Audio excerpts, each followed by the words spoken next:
Bom dia, good morning. Thank you very much for being here. It's a pleasure for us to receive Professor Dietmar Heidemann. He's professor at the University of Luxembourg and president of the Kant Gesellschaft, and he's worked a lot. His PhD is on Kant's transcendental idealism and empirical realism and Kant's refutation of realism. That's what he's going to talk about here today, but he has also worked extensively on cognition, consciousness, representation, and non-conceptualism, and many subjects. So we are really happy to receive him here. Also with Michele Seixas da Silva and Eduardo Saltiel, who are professors at University of Santa Maria. They've studied here. Michele also studied with Professor Heidemann, and it's really a pleasure. I'd like to thank the graduate program for enabling us to bring Professor Heidemann from Campinas to here. I also thank the technicians who worked it out very well, so people from farther away can participate. And so we'll have this session this morning, another one this afternoon on the same subject, some things I'd like to discuss, and then a talk about experience and perspectives and here in Brazil and abroad on philosophy. So that's our journey today. So welcome very much. Nice to have you here. And I'll just start your presentation. Yeah, so thanks, Silvia, for the introduction, for the invitation, for the organization of this, and also thanks to Kelly and Eduardo, whom I know, of course, from the past in Luxembourg, from our master's program. Then it was the master's Erasmus Mundus, which was sort of this elite program funded by the EU, which came to an end at some point. But anyway, that was really very, very glad to hear that they made it into an academic institution, even nearby, and so that's all very, very nice. Thanks for your interest. Thanks for coming. Thanks for the interest, those who are online. As Silvia already said, so my presentation is in a way connected to my PhD topic. I developed this further, so this will be on Kant on realism. I wasn't aware of that actually when I did my PhD. That Kant invented realism, the term. It didn't exist before in philosophy. He's the one who, this is something that even contemporary philosophy is not aware of, I think. So this sort of caught my interest to further look into this topic and dig a little deeper in a way. So I will do two things. Look into Kant on realism, and Kant on realism means also Kant on realism and idealism. And the second perspective then is the importance for contemporary philosophy of it. I think this is really one crucial element of Kant's discussion of realism, that he really shaped the landscape for even contemporary analysis of realisms and discussions of realism. So I have a PowerPoint presentation, and maybe it's easier to move a little like this. So Kant's invention of realism, as I said, is the idea. So to start with, 1781, Critique of Pure Reason, Kant's transcendental idealism is introduced, but this is rather already a non-starter. Idealism, transcendental idealism, not so much because it's transcendental idealism, it's because of idealism. No one really at around 1781 or in the 18th century would have in public expressed or committed to idealism. There was a long debate already ongoing in Germany on idealism, and the dominating figures that time, of course, thought that idealism is really bad. Idealism is skepticism. Idealism has political issues. idealism has all these religious issues, though they're atheists, or they are against freedom, and so on and so forth. So Kant was fully aware of this, but nevertheless, he termed his theory idealism, which is really, really incomprehensible why he did this. He must have been aware that immediately after the publication of the Critique of Realism, there is a counter-reaction towards it. But he did it anyway. He called his theory idealism, which is, I don't know, it's really hard to explain. So that's why I'm saying this is a non-starter, and even more, it's a provocation. Kant really, by coining his core philosophical view in theoretic philosophy, provokes, in that sense, this counter reaction. Again, because by that time, 17th, 18th century, this is the age, as one could term it, of anti-idealism. You find tons of publications from authors rather unknown today that criticize these idealists. The funny thing about it is, if you want to identify those ones who they criticize in person, it's hard to tell who they are. I mean, some kind of Cartesians or philosophers who got an interest in Malebranche, but there are no really precise names. There's no list of names you could mention. So the authors that I'm talking about is Karpov, rather unknown. Kant, I guess, was aware of him, or Kant. Haller is maybe someone who's a little better known that time. So this was already a provocation, but another provocation was, in a way, realism, although Kant, as I said, is the one who invents this term. Philosophical realism has not been used before. If you look into the standard sources, you find nothing. Kant is the first one in 1781 to use the term realism that then later on dominates the philosophical landscape until today. I was always surprised that I wasn't aware of this when I did my PhD, and others who have been working with this, like Allison or so, they never ever mentions this, but there's mention on who is the inventor of idealism. Idealism has had been in use since Leibniz age. So Leibniz is, so far as we know, the first one to use not even idealism, but idealist. Ce sont les idéalistes platiciens. So maybe from Leibniz, the technical term idealism then derives. But as to realism, it's really Kant. So then the question, is there also a realist provocation? Yes, I think in a way, I'm sorry. I think it is, as I said, the term has then been introduced by Kant at the same time. So that Kant is really the inventor of realism in terms of the technical term, but also in terms of, and this is what I'm going to focus on, in terms of analysis of the forms of realism. And this is the more astonishing, more interesting part of it. Okay, he's the inventor of philosophical idea, technical term. That's already an achievement, I think.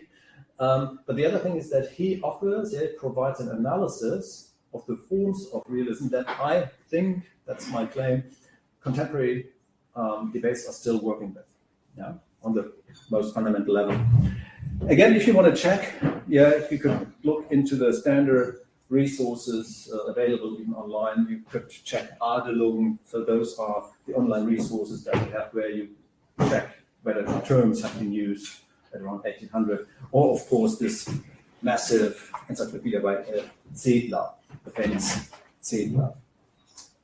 And Kant provides this analysis of realisms, I should rather say, the different forms, where in the fourth paralogism, the classical section of the Critique of Pure Reason, where Kant distinguishes empirical realism, which is his own realism that is always in combination with transcendental idealism, as you know, and then transcendental realism, which is the term he uses in order to portray Cartesian realism in particular.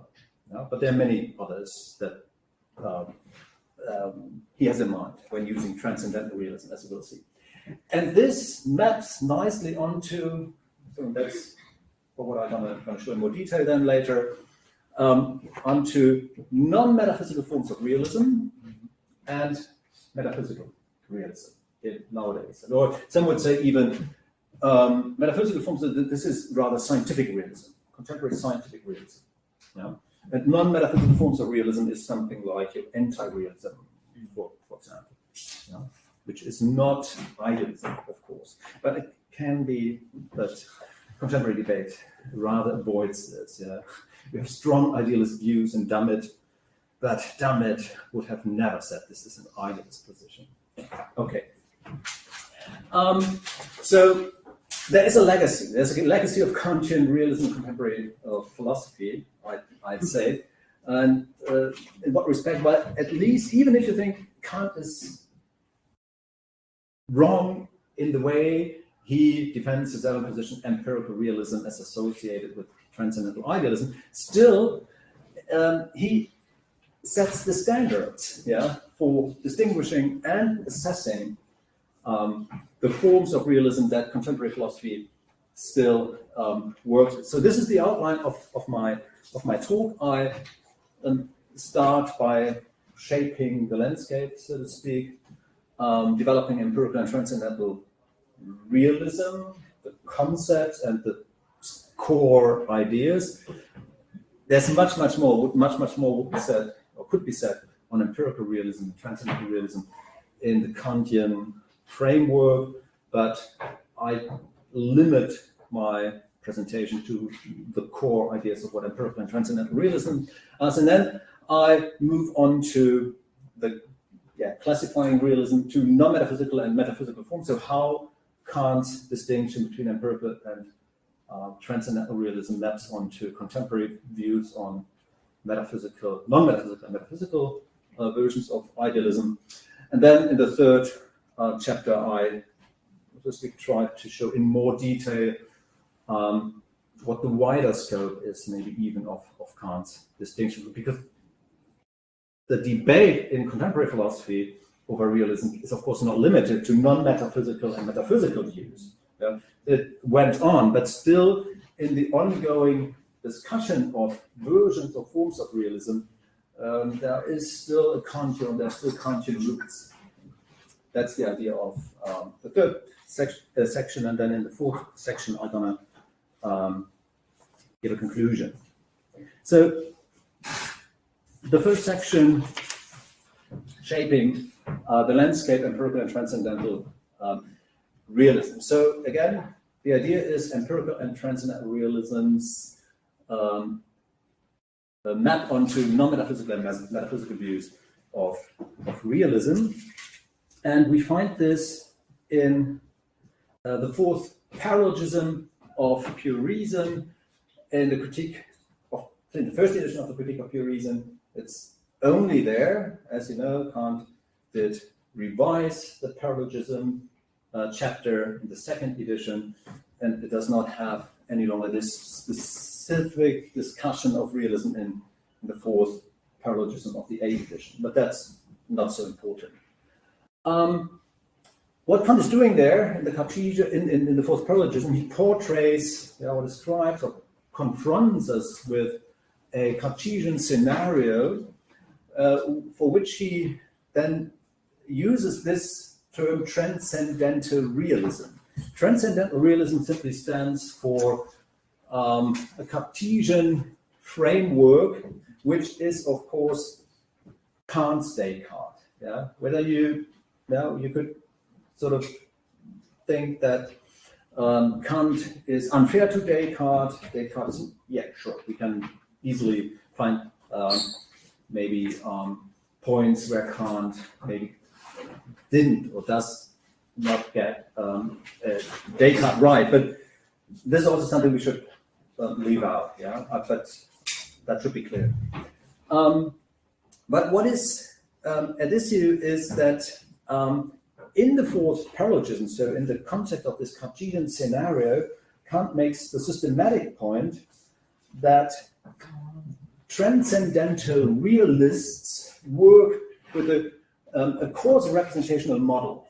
Yeah. So Descartes, there is the world exists independently of us, and causes representations, Descartes would say ideas, in us. Yeah. And because of that causal relation, we are forced into skeptical consequences. Why? So the existence of objects of outer sense, Kant argues, outer perception is causally inferred and therefore doubtful, because we cannot infer the existence of the external world from our inner perceptions. That's the idea.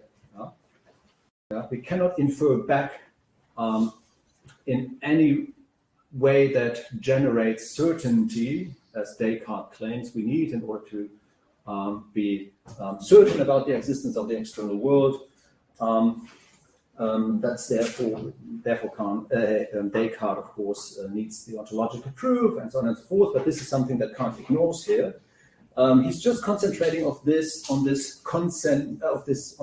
causal representational model, yeah, that forces a realist into this skeptical consequence. So the object of immediate inner self-perception, Kant then says, is the only undeniable certainty, which is, well, I myself with all my representations. Although I cannot with certainty attribute existence to the external causes of the representations I have, I'm assuming they are there, since these representations must have been come about in my mind somehow. But the only thing I can be certain about in the Cartesian sense is my awareness of these ideas. Yeah? So this is what everybody knows, I guess, from classes on Descartes. So I myself with all my representation, that's the only certainty. The strategy then is that Kant develops to refute the Cartesian transcendental realist, is to argue that, well, outer perception is not indirect, but immediate. The Cartesian transcendental realist would need to say, so outer perception is only indirect, because I'm only indirectly in touch with external reality, and this mark of indirectness makes it that external reality is under doubt as its existence. But Kant argues, well, I'm not accepting this, since it can be easily shown, as he claims, that outer perception is immediate and that the objects of outer sense do not exist independently of us and our sensibility. Yeah? So the strategy is to argue, to turn the table and to show that it is actually the case that not only inner experience is immediate, but also outer experience or outer perception is immediate. Because immediacy is what obviously guarantees certainty about the object that is perceived. I myself with all my representations, because I'm immediately aware of this, and so this cannot be doubted. No, this is one way or the other Descartes' strategy. But Kant then says, well, Descartes, it is simply not true that external perception of objects in the external world, our outer sense in Kant's terminology, is only indirect. No, also outer perception is immediate. And once I've shown that, then I've refuted transcendental realism. So in that context, and I'm not so much focusing here on whether this is actually an adequate argument, much more would need to be said about the justification of this immediacy claim about outer perception. Maybe just to mention the most important point Kant makes, which is space and time are forms of intuition, and this makes it that outer experience is immediate.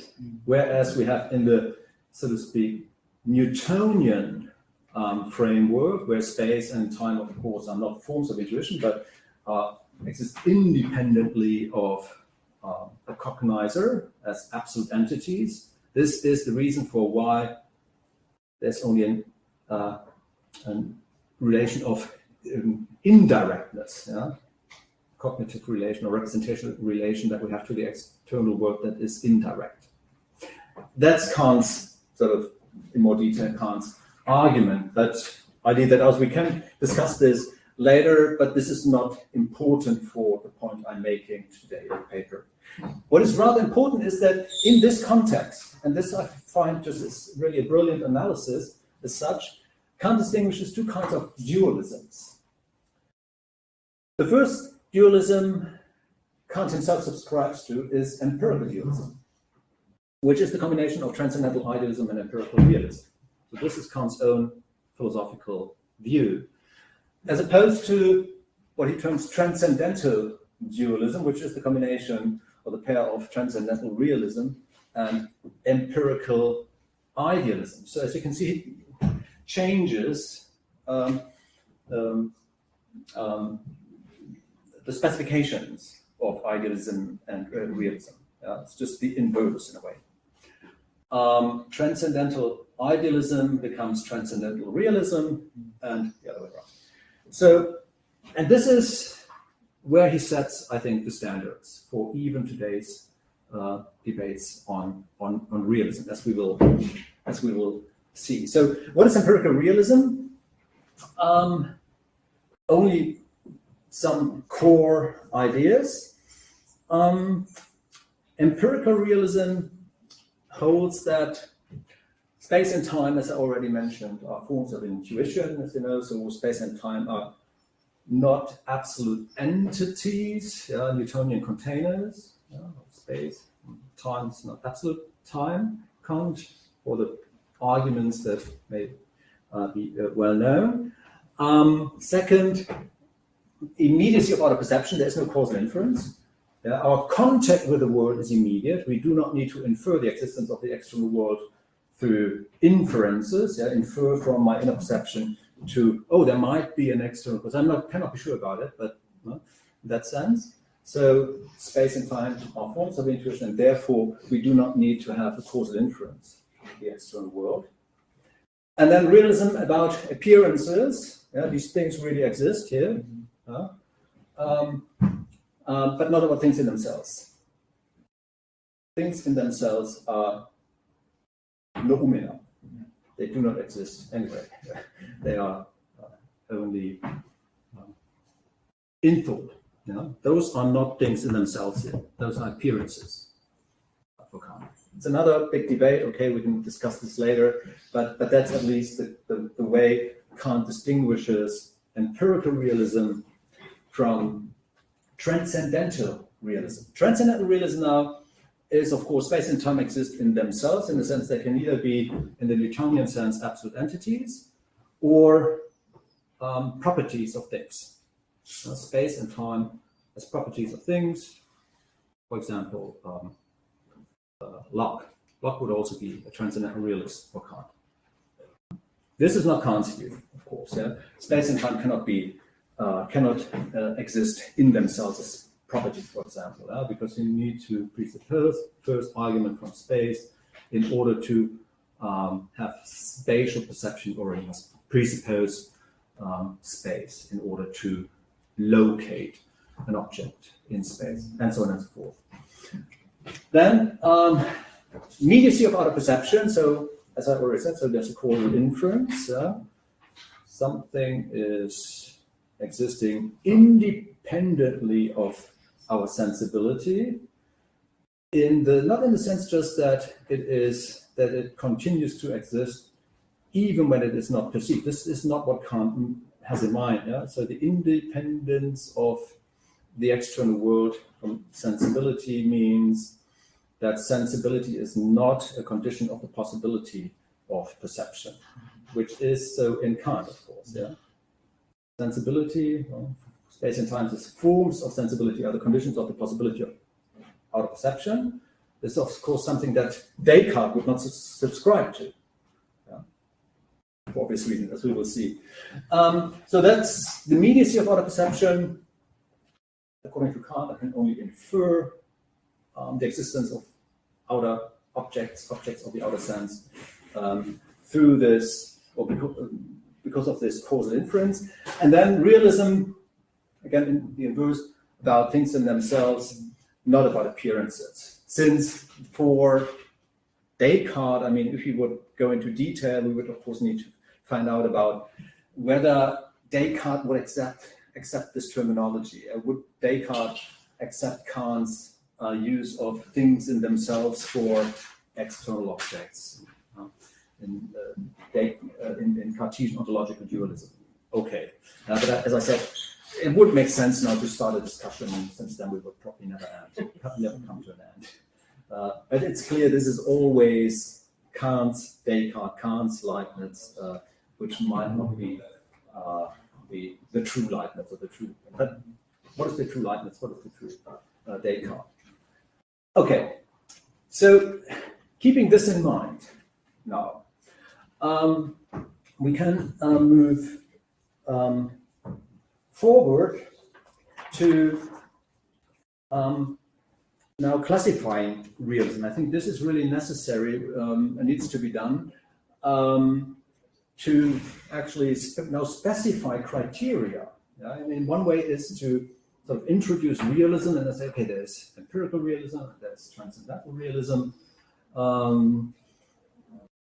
Why? According to what criteria? So we must have criteria according to which we can specify what counts as realism. And this is something that I find is really a major discovery of Kant. Yeah? If we look into the text, analyze the fourth paralogism and the resolution of it, we can identify a list of criteria that Kant uses in order to distinguish between transcendental and empirical realism as prototypes then of metaphysical and non-metaphysical realism. So these classificatory criteria is what we need in order to specify one, what realism is, and two, to which form or specification of kind of realism a theory seems to belong. And this is what Kant does. So, yeah, again, transcendental as metaphysical and empirical as non-metaphysical realism. What are those criteria? And Kant, I think, provides a list of these criteria, at least minimal conceptual requirements, as one could term them, for realism. This is not Kant's terminology, this is my terminology, but still, I guess this is what Kant has in mind. So the first criterion that we need in order to identify whether a philosophical position in this context can be termed or can be assigned the technical term realism is the ontological criterion. So a realist position must, one way or the other, respond to the question: is the external world mind independent, dependent, or mind independent? Yeah? And this is the first criterion that Kant then applies to empirical and transcendental realism, as we will see. The second criterion is the epistemic criterion. So a realist position must, one way or the other, then respond to the question whether we have direct or indirect access to external objects. Yeah? And as we already know, yeah, in Descartes, there's only indirect, according to Kant's analysis, indirect access to external reality. Why indirect? Because of the causal inference. Whereas Kant would say, no, it's direct. We do have direct access. And the third one is the veridical criterion, which is about the truth conditions of external world beliefs. And this must come in, since once you work with concepts like representation, idea, belief, you must specify, of course, the truth or accuracy conditions that must be capable, in the ideal world at least, to determine whether the representation, the belief, the idea is correct or incorrect, or maybe less dramatic, accurate or inaccurate. Yeah. As long as we do not have these truth or accuracy conditions, yeah, you can make all kinds of claims, but you must specify them. What are the accuracy conditions? Yeah, and Kant does this, I think. That's my claim. He does have responses on behalf of transcendental realism and on behalf of empirical realism to these criteria, as we will now see. So let's start with empirical, or later on non-metaphysical realism, ER. So when it comes to the ontological criterion, then what one can claim is that, and what Kant claims is, that empirical realists argue for ontological independence in the sense that the world is mind independent. Objects exist outside us in space and time, even when we do not perceive them. I'm saying this since, as you know, Kant publishes the first critique, as I've indicated in the first section or in the introductory section. He is, of course, or has been severely criticized by, for example, in the first, no, it's not the first, but it's the most famous one, Frieda Garbe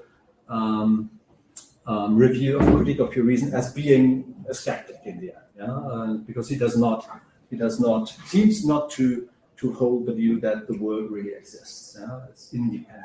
This is sort of a skeptical idealism, which comes close to Berkeley and so on and so forth. And this is, of course, not the case. Kant was really angry about this criticism of Frieda Garbe. And in Prolegomena reacts or responds to this specific point, and insists on no, external objects exist independently of perception. They're independent of. So in that sense, the world is mind independent. The world does not depend on whether it is perceived or not perceived, which is different in Berkeley.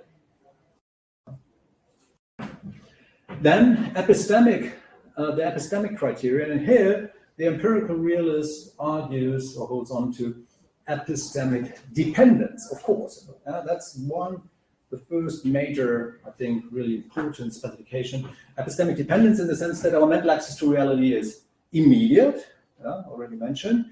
But now what is real is dependent upon that which we can cognize in general.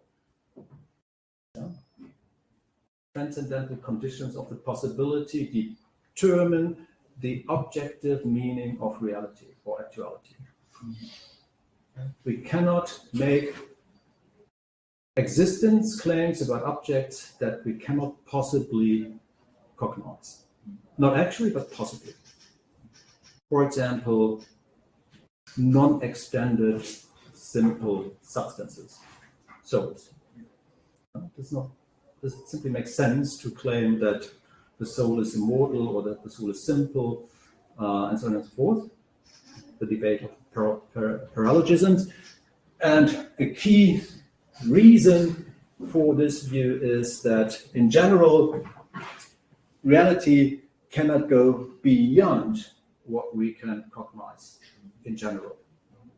This is a view that Kant cannot give up. This is maybe one of really the big, important claims Kant makes, which is fundamentally different from, of course, Leibniz and Wolff and others, Baumgarten, who would not subscribe to this claim. Of course, I would say, what? The existence of God, or unextended simple parts, monads, they must exist, but this is something that we can analytically deduce from concepts. But that's, of course, for Kant unacceptable, because those are just analytic claims that do not refer to reality, because reality can change, but the truth value of these claims remains, right? All badges are immortal, it doesn't matter whether they are badges or not. So in contemporary context. So this is an important one, you will see. And when it comes to truth, which is the veridical criterion in my terminology, you might think or argue that Kant prima facie subscribes to veridical coherence, which means, well, external world beliefs are true according to transcendental principles.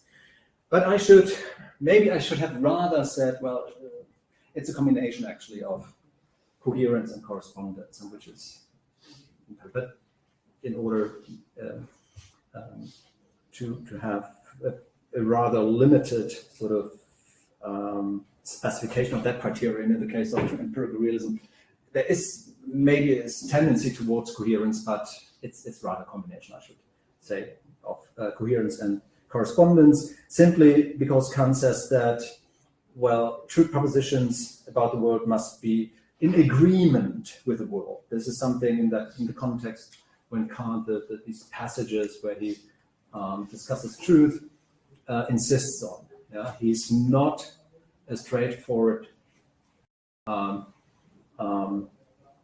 believer in, so to speak, correspondence, but it's a combination of correspondence and coherence. Maybe this is something that one can argue for. But coherence is systematically important, as we will see, since when it comes to transcendental realism, so metaphysical realism, TR, then according to the first criterion, the existence criterion, so to speak, a transcendental realist subscribes to, as does the empirical realist, to ontological independence. Yeah? So external objects are mind independent, but they are determined in themselves.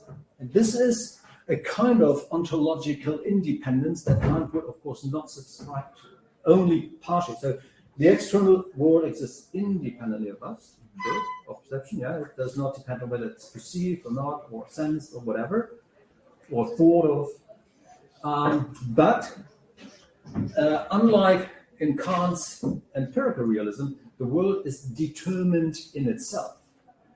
Yeah? It is determined whether this object here exists or does not exist of simple unextended parts. And this can be deduced analytically from a set of, or with the help of a set of principles, as we have it in Leibniz, for example, by means of pure conceptual analysis.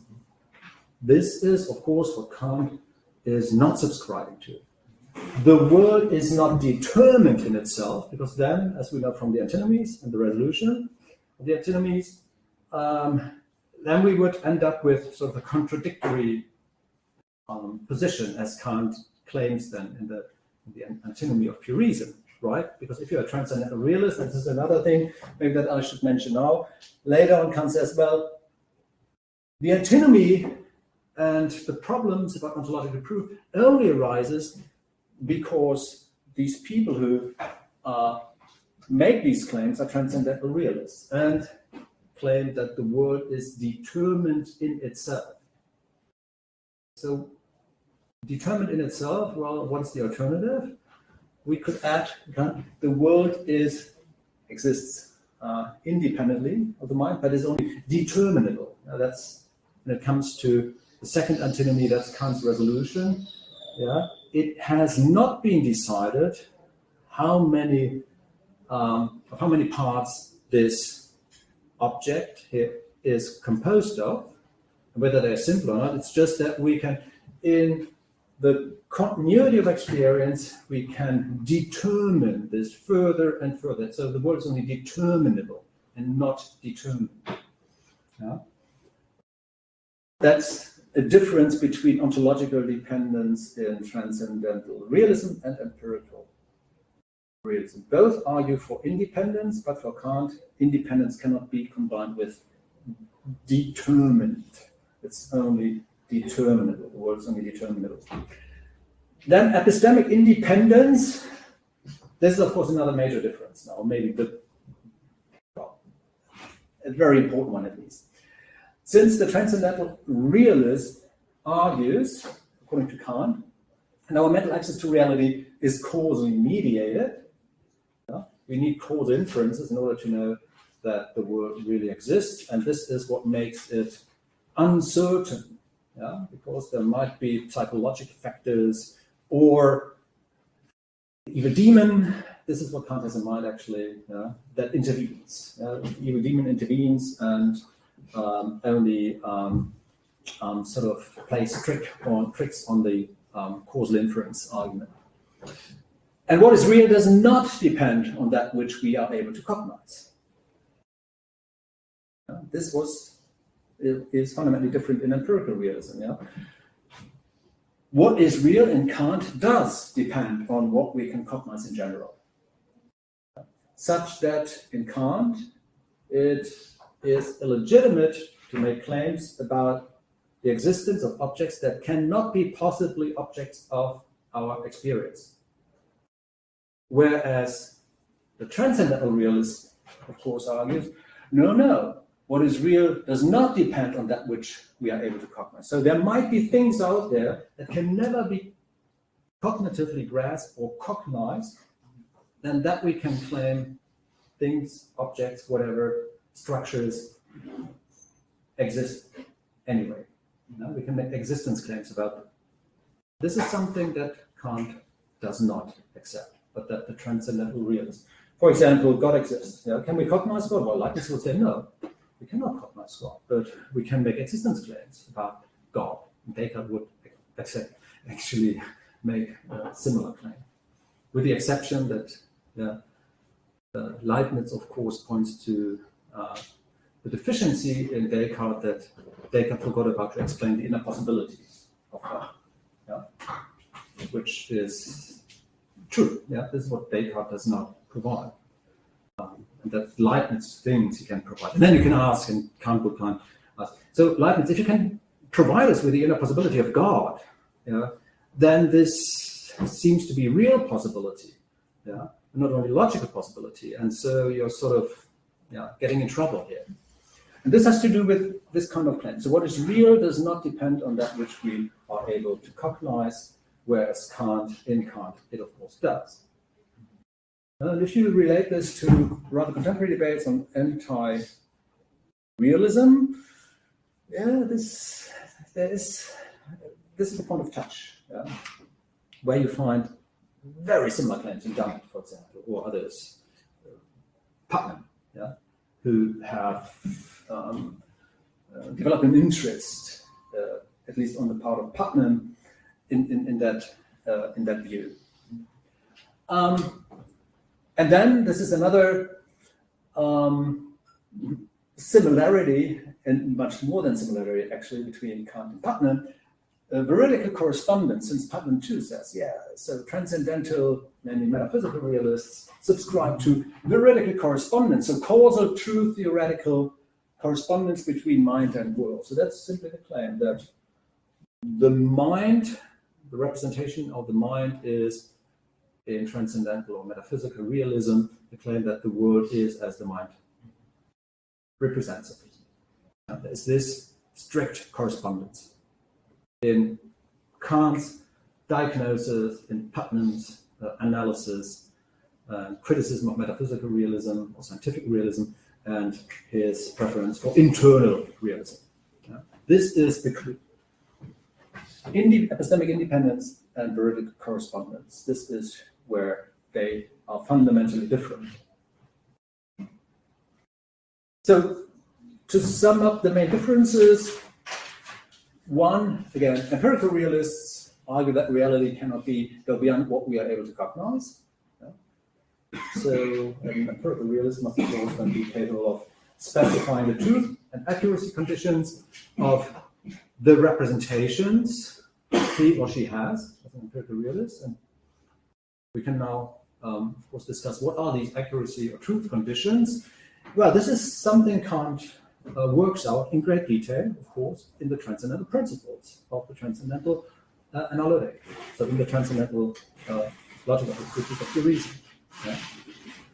The chapter, the transcendental principles of knowledge, is what counts as those truth or objectivity, Kant would say, conditions. Whether you accept them or not, that's a different kind of question. Whether you find this successful or not, there has been much criticism about this. But at least Kant is fully aware of that. He needs to, specify those conditions. What are the conditions of the possibility of objective cognition? So the accuracy conditions that we need in order to determine whether or not reality cannot go beyond what we are able to cognize. It's there. It's not in the transcendental dialectic. It's rather there. Then transcendental realists argue for reality can go beyond for what we are able to cognize.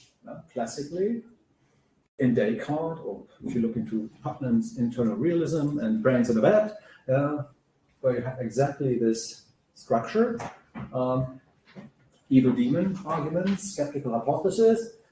This is what they need in order to make their point.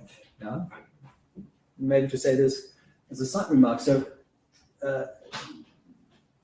skeptics who work as does Descartes, Descartes not a skeptic, but the skeptical argument in Descartes about the evil demon or the brains and that argument must, of course, claim that reality can go beyond what we are able to cognize. Otherwise, the skeptical hypothesis wouldn't work.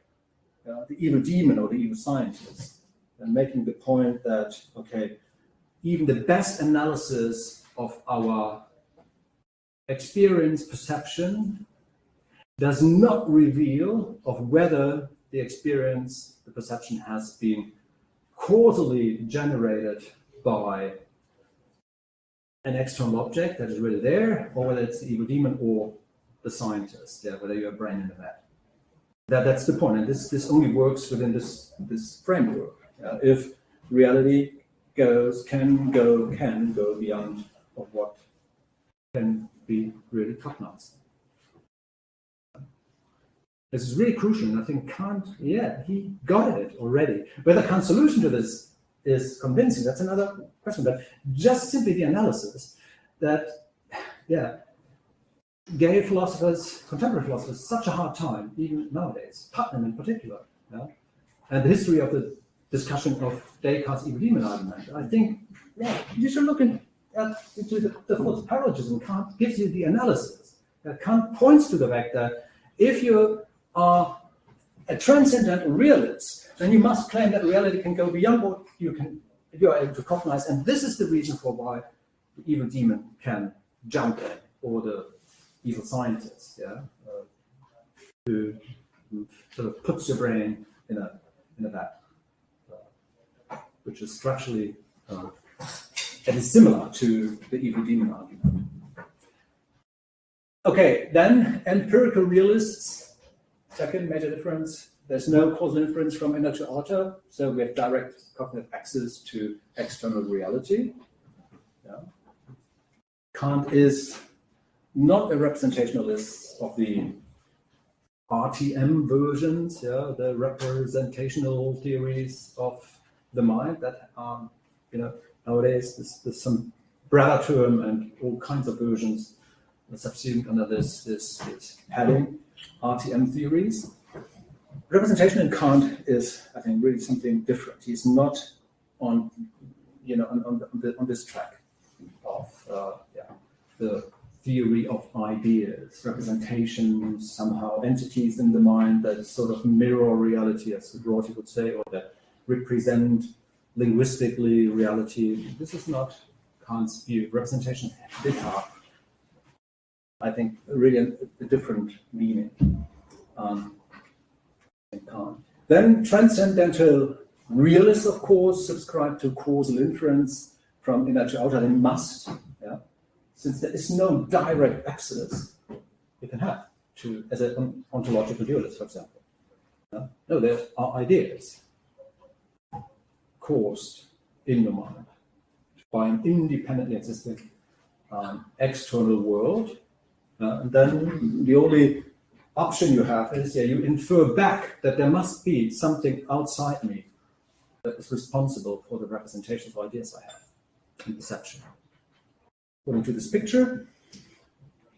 And then, this is of course Kantian terminology, and as I said, whether Descartes would accept this or not, this is another different question. But anyway, Kant would say, well, appearances exist. These things are appearances, and not things in our minds. In Kant. Yeah, this is, I think, this is my understanding of Kant. I think many argued for a very, very, very long time. That can also be located already in the first major review of the critique of pure reason. So Frieder Gabe, who insists on this, those are just representations. Kant is foolish to argue that only representations in the mind exist, appearances. But this is, of course, not Kant. I think Kant's claim that these things are appearances in space and time, and not the representations as ideas. So appearances are not things in themselves, or noumena. Things in themselves are noumena. I'm saying this because in Kant scholarship, people try to introduce the view that in order to escape Kantian ontological commitments to things in themselves, since, as you know, some would argue, well, no, they really exist, but they do not exist in space and time. They have properties, they even have causal properties, so they can do something and reach our sensory system, although they are not in space and time. So they exist, they do some kind of fancy thing in order for us to experience the world. But then, apart from these things in themselves, there are the noumena, God, soul, world. But Kant clearly identifies noumena and things in themselves. Things in themselves, you can make a long list of sections where it clearly says, no, things in themselves are noumena. And not a different kind of entity. Because in that case, you would argue that there's an ontological difference between appearances, things in themselves, and then noumena, then you would have three entities. And this is something that Kant is really not claiming. And then in transcendental realism, appearances in Kant's terminology are things in themselves. So the kinds of things that we experience, that we perceive, are determined in themselves. The universe is determined in itself in the sense that it is infinite or finite. This is the case of the first antinomy, and this is for good reason. So you only arrive there in the case you make this claim that appearances are things in themselves, and they are things in themselves in the sense that they are in themselves determined and not just determinable. Because then you can develop equally good proofs of the claim that the universe is finite, or the claim that the universe is infinite.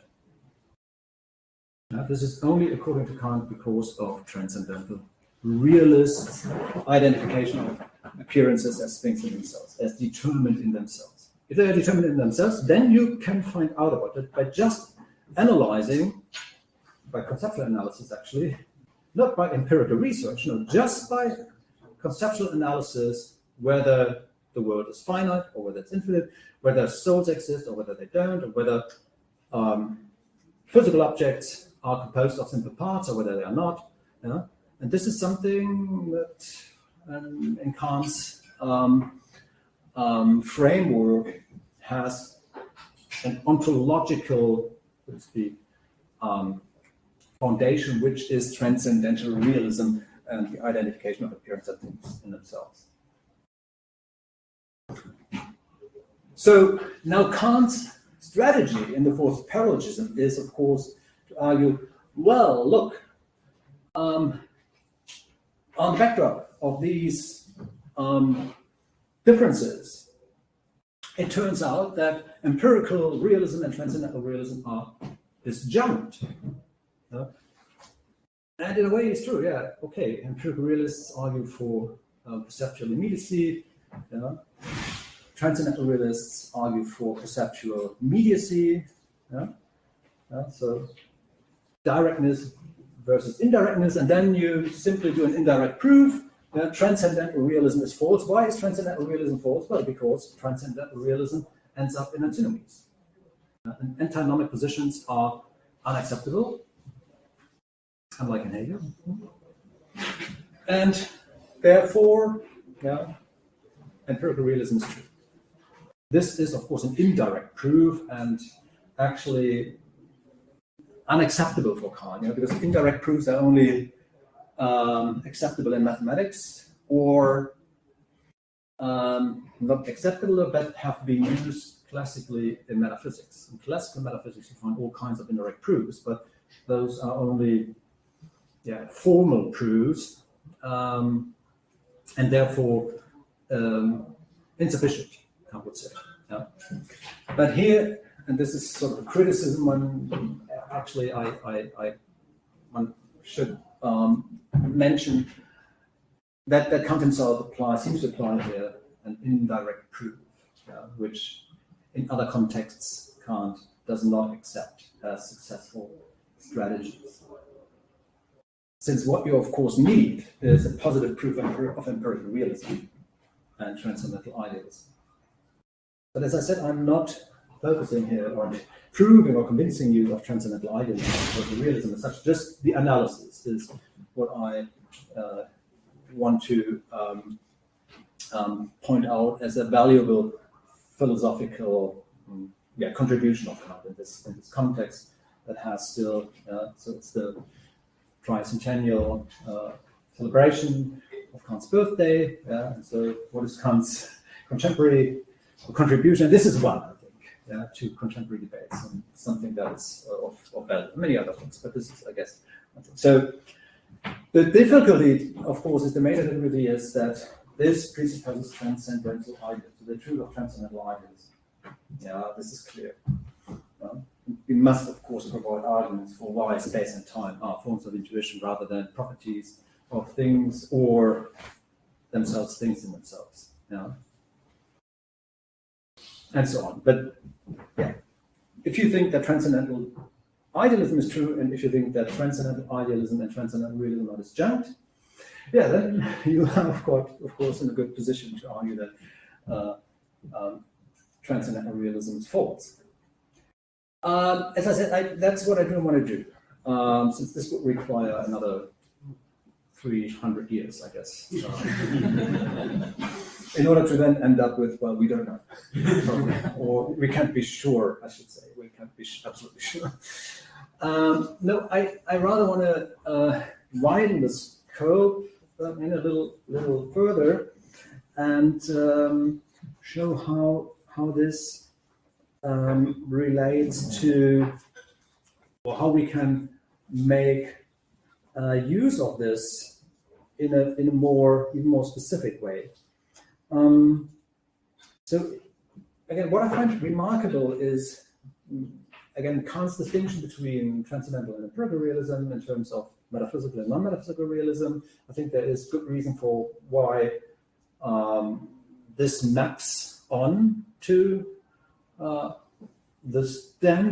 somewhat standard distinction that contemporary philosophy, or since the early 20th century, is ongoing, or has been used and then debated. But one can, of course, argue that, good, I give it to you, it's quite a nice distinction, but there is, of course, much more. So the debate over metaphysical and non-metaphysical realisms, I should say, has been further developed, and it's much more complicated. Yes, that's of course true. But one can work with this in the following way. So if you think of Michael Davitt,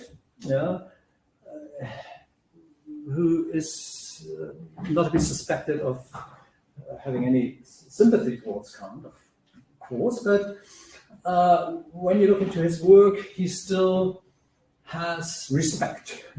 Not in a moral sense, but he finds, yeah, okay, Kant has a point here. But he says, well, empirical realism is certainly deep, dark, but difficult. Yeah, but I would say, yeah, but it's clear. Yeah, and not only it's pretty clear, but he thinks it's only deep, dark, and difficult. With the result that that's his famous fig leaf realism. Kant says it's realism, but it's of course not realism. That's fig leaf realism. Yeah. So we shouldn't take it really Kant's Kant's empirical realism. We shouldn't take that as a truly empirical, truly realist position. Yeah. In the end, Kant only says he's a realist, but in reality, he's not. Yeah. He's an idealist, a transcendental idealist. That's it. Why is this so? According to David, Realism and Truth, and other writings, and it's worth looking into this. He provides a very good analysis, and the analysis he provides without knowing it is exactly the kind of analysis I think that I presented here, that Kant does in the fourth paralogism, but he's not aware of this. Because he works with your metaphysical realism, non-metaphysical realism, so what Kant says, transcendental realism, empirical realism, and versions of those views. But anyway, he says that the major flaw in Kant and similar theories is that they come up with an a priori epistemology that then constitutes objectivity and truth, and determines metaphysics. Yeah? And this is, of course, unacceptable. This is not the way it can work. So we should get done, as Hegel said, with Prote Philosophia. Yeah? This project is coming, but I'd say this is also not Kant's view. But anyway, this is David's interpretation of Kant. Yeah? Kant is coming up with this, space, time as a priori forms of intuition, the categories, and so on and so forth. And that then sets the metaphysical or ontological framework. No, David argues, a priori epistemology functions here as the first philosophy which transcends science, but what we should do is, realism comes first, and epistemology only follows from it. Yeah? So you've got to be a scientific or metaphysical realist first, in order to then, from there, derive an epistemology. This is the scientific worldview, of course. Understandable from the point of view of David. So the kind of realism that you must then, of course, subscribe to in contemporary philosophy is scientific realism, which in Kantian terms is transcendental realism.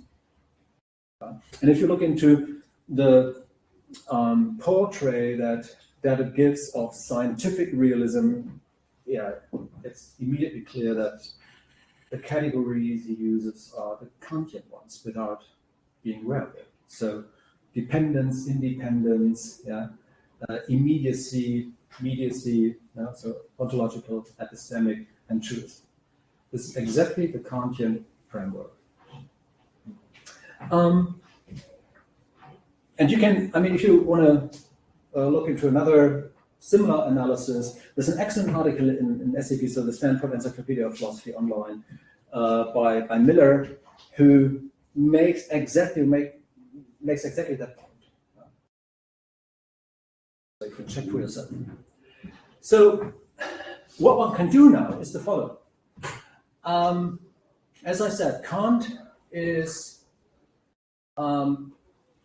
contributing something to contemporary or systematic, or shall I say contemporary, but to philosophy that is of importance.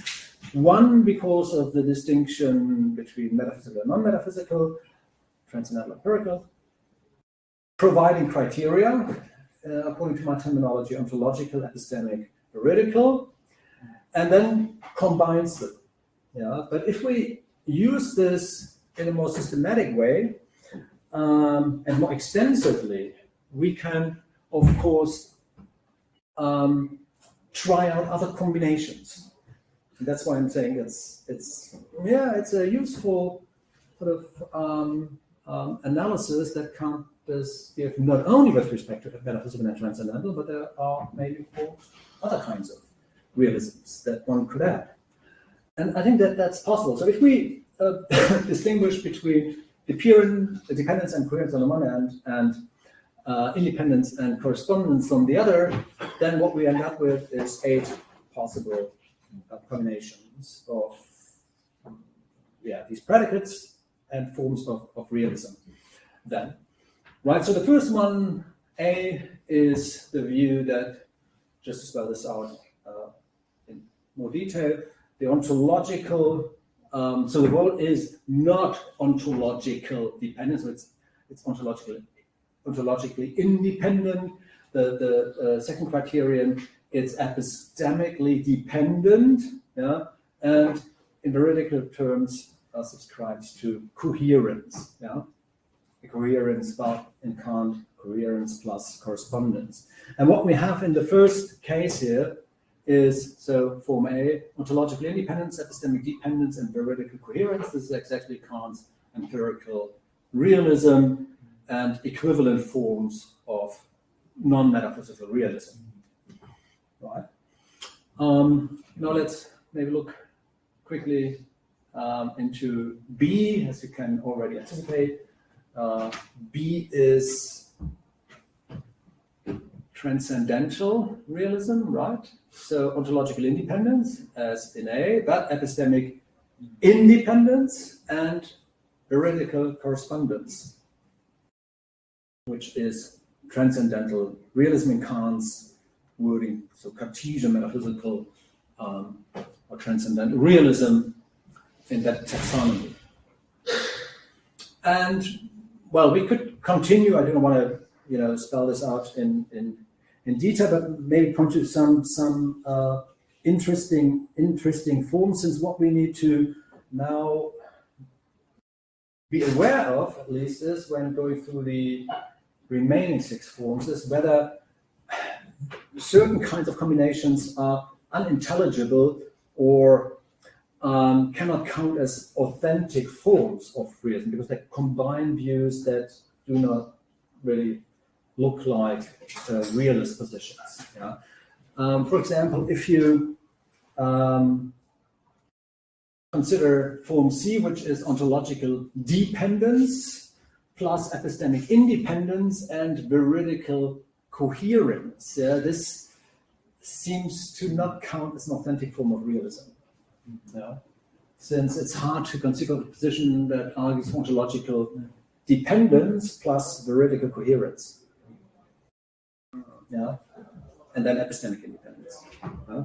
Or indeed, if you have, we could think of, are there in philosophy positions that sort of come close to this view that we would rather diagnose as, well, non-realistic views?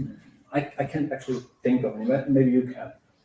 This position that has this profile. The next one, the combination of ontological dependence, epistemic dependence, and veridical coherence. Is this an authentic realist position? And here too, I think it's not authentic, although one might think of Leibniz, actually. Yeah, it's Leibniz, certainly a coherentist, close to coherentism, and someone who, argues for a version of ontological idealism, in a sense, according to which thinking monads constitute the external world. Yeah? The thinking, so the monads, unextended simple substances, through thinking constitute what the world is. So this is the relationalism. So if you would then ask Leibniz, are you a realist, Leibniz? And Leibniz would certainly say, no, I'm not a realist. Are you an idealist then, Leibniz? And he would say, no, idealist. I'm not an idealist either, since he criticizes idealism in some of his writings. or he criticizes les idéalistes, I should say. So those who hold idealist views, as he says. Then the next one, E, which is the combination of ontological independence, epistemic independence, and veridical coherence. This is something that one might, since it's an authentic form of realism, which also has the threat of skepticism. Why I'm saying this is, in Kant's description, at least, this sounds a bit like Locke, or this could, say, be mapped onto Locke in the Kantian framework, or it might be associated with Locke. Now, since Locke thinks that, of course, the world is ontologically independent, there is epistemic independence, since according to Locke, Locke's view, we infer from our inner mental ongoings to the world as the cause of our inner mental ongoings. So it's an immediacy relation.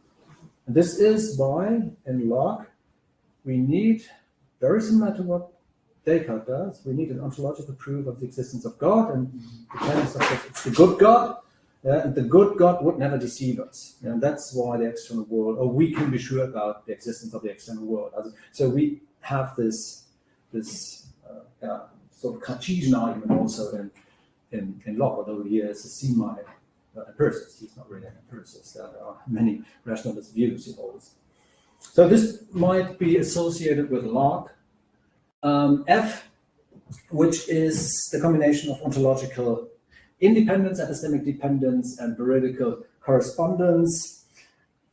This seems to be authentic, but I don't know. I can't think of anyone who holds this, but it's a possible combination, right? You can, as long as you hold ontological independence, you can always combine this with veridical correspondence.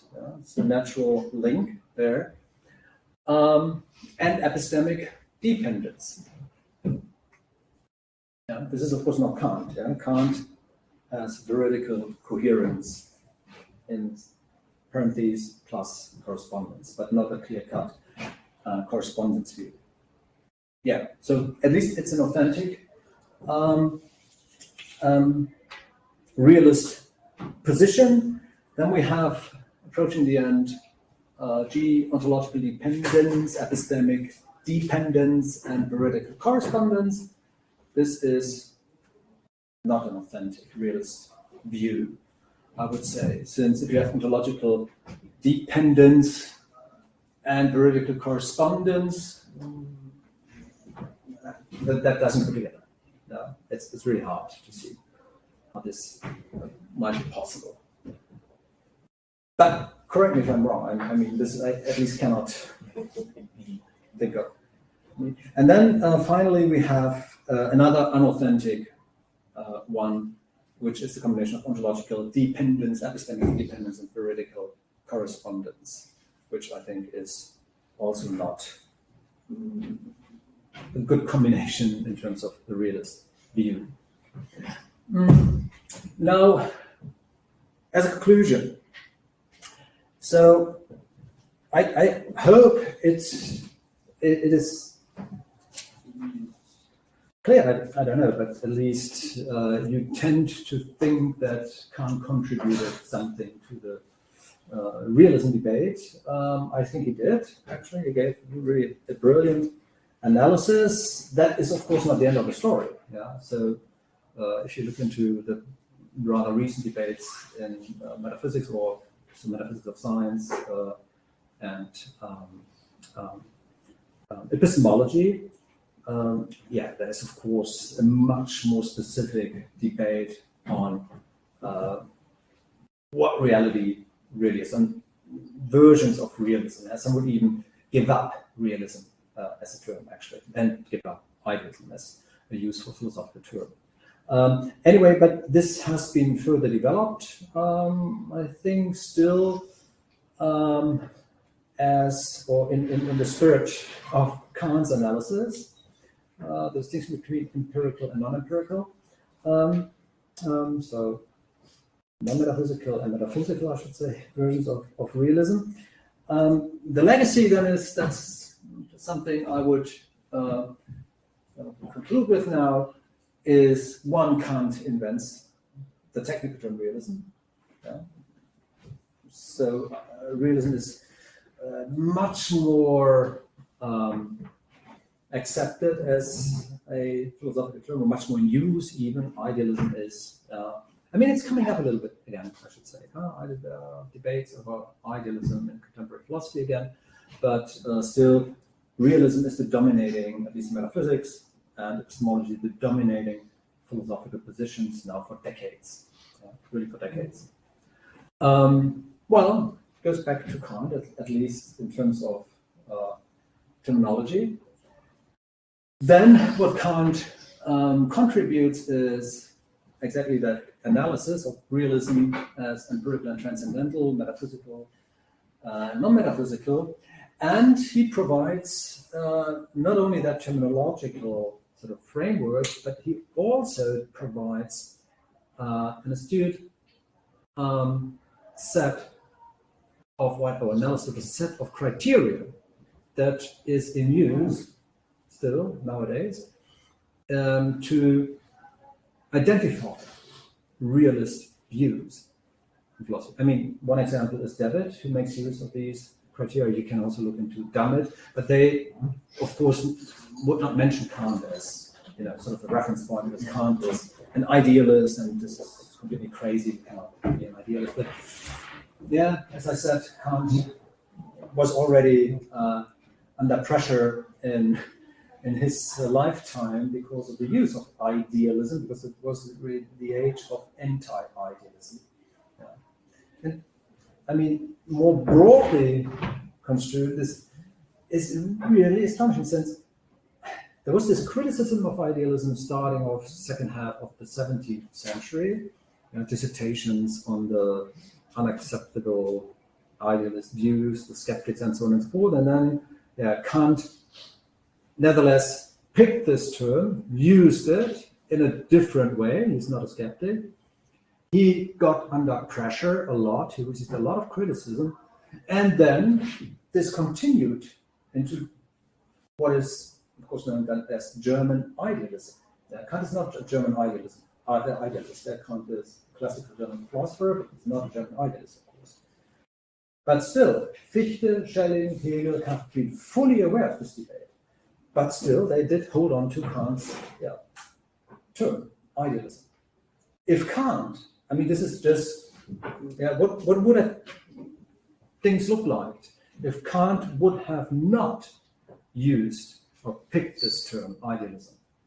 Maybe this would have been German realism, as from Weiser, who said, whatever, it wouldn't have been German idealism. I think really it's because Kant uses idealism as his term, much debated, criticized, and then continued into German idealism.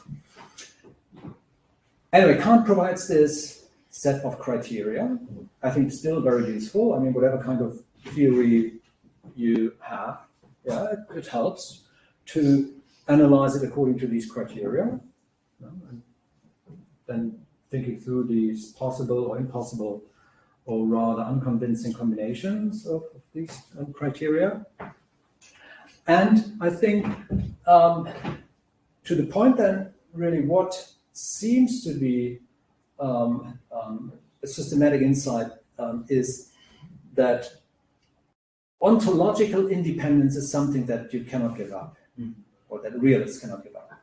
The point that so if you are a realist, then at least as the minimum criterion you must, or the view you must subscribe to, is ontological independence in order to defend authentic view, since it would be strange to argue for the world is one way or the other ontologically dependent on our minds, God minds, whatsoever. This doesn't really count as a realist view.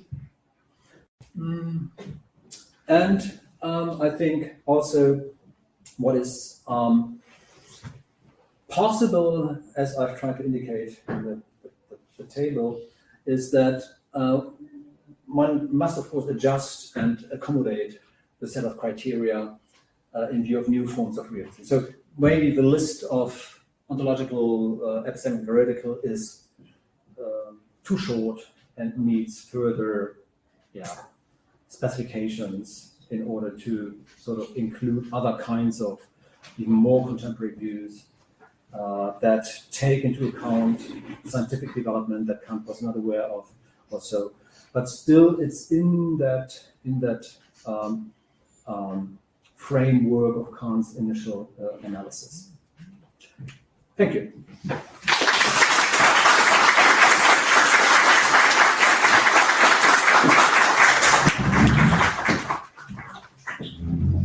Thank you really very much, Dietmar. Well, we have time for some questions. I know a mediator shouldn't take advantage of the position, but I will not resist to make a question. I don't have to be the first anyway, but I'll just perhaps, and I'll get here if someone wants to participate online. Just okay. So people, those of you who are participating online, if you want to, you can just. I can just, I'll be looking at the notes here. You can either write your question or ask to talk and open your microphone. I just, before I forget, by the way, those of you who are attending online, I would appreciate if you could put your name on the, how do you call it, the notas compartilhadas. So if you want a certificate of having participated here, just please write your name and email if you, well, I have your email since I sent you the link, but if you would write your name and then we can send. Todo mundo assinou a lista? Has everybody signed? Okay. Well, I'll make a first question and then open up. Okay, and I'll already list Michele, Gabriel. Okay. No, the question, well, thank you. And I think this idea of, I didn't know that Kant's invention of the term was really his, although I know it was not that much used, so that's an interesting point. And also the idea of having the criteria and then classifying. So my question would be more specifically about interpretation of Kant, in particular about things in themselves, like certain formulations you used. For instance, that reality cannot go beyond what we can cognize. Just, I would say that, well, we cannot know whether it goes beyond what we can cognize, but I actually think there should, but that's on a different point. I just, but I'd like to know, you insist in that formulation, it cannot go beyond. It's not that we don't know, it's just that it cannot go beyond what we cognize, whether it is that. I think that's what you meant, because you also said that, well, things cannot be determined in themselves, because then we would have the antinomies. I would agree with that in the case of the world, of course, because the world is the collection of what appears in space and time. So of course, but other than that, could not there be things determined in themselves, simply that we cannot cognize them? We don't not, like in that sense. So there could be things in themselves, determined in themselves. Everything could be determined in itself, only not accessible to us through theoretical reason, because it's not in space and time. So so I have other questions, but well, I've already took advantage of my position, so I just this one. Because and also connected to that, when Kant says that evidently things in themselves exist because otherwise there will nothing to appear, what would you make of that? That seems in the sense that, well, not that there's it would be a two-aspect view, which I think is hard to understand, but the two-object view, I don't understand either. But anyway, what do we make? So I think that they often be put together about the relation between things in themselves and what appears. One thing, and then things in themselves that do not appear to us because would there be a contradiction in that? And then if not, there could be something beyond what we can cognize. Mm-hmm. Yeah, sure. I mean, those are hard to. Yeah. But I would like to hear you on that. No, it's perfectly fine. As to the first question, I think we would need to first come to an agreement about cognition. What is cognition? Mm-hmm. So I use cognition here not in the loose Kantian or 18th or 17th century sense of not objective.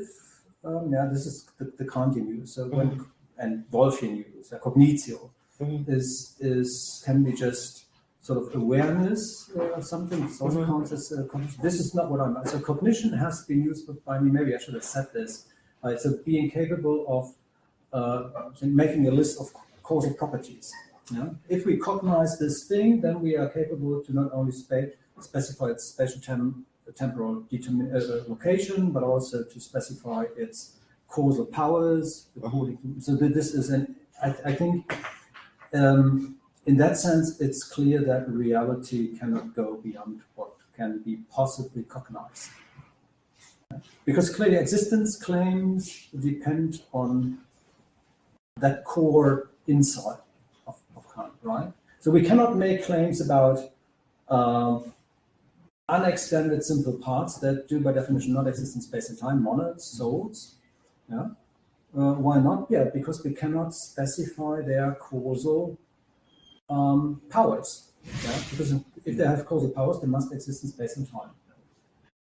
But right from the fact that we cannot specify that, it falls again. Take aside parts. Take aside spatial temporal things like parts of space, because then they will have the same problem as with the world.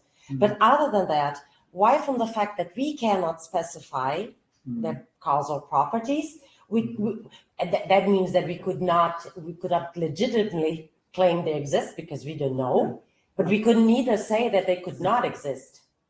Yeah, you cannot claim that God exists. This is clearly what I know. Right, yeah? But he could exist. Yeah, he could exist. So there could be something beyond what we recognize. No, I mean, he could exist, and now we need to, if it's about possible existence, then you would need to kind of say, distinguish between logical and real possibility. And if you claim for real possibility, then you would need to specify the possibility, so the accuracy conditions for real possibility, which you can't, because then you would need to say, God has a certain kind of configuration. It looks like this and this and this. We cannot cognize God, but the possibility that, and so on and so forth. Logically, yes, sure. No, but possibility is obviously not a property of those objects according to the modalities, right? Yeah. So I think still this is a dead end. I'm not pushing on, but I would just insist that we cannot even know whether God is really possible. But that doesn't mean that he is really impossible. He is really impossible as something that we can cognize, but as absolute possibility in that. This is metaphysical possibility. Yeah. But Kant insists that we don't know. Metaphysical possibility is not the kind of possibility that, of course, according to the modalities. Sure. Since we might come up with a definition of God. God is the most perfect, the most good, blah blah blah blah blah being. And then if we have, and this is the way it works, I think, if we have the full judgment, this claim, God is X, Y, Z, then you can still come down, is he possible?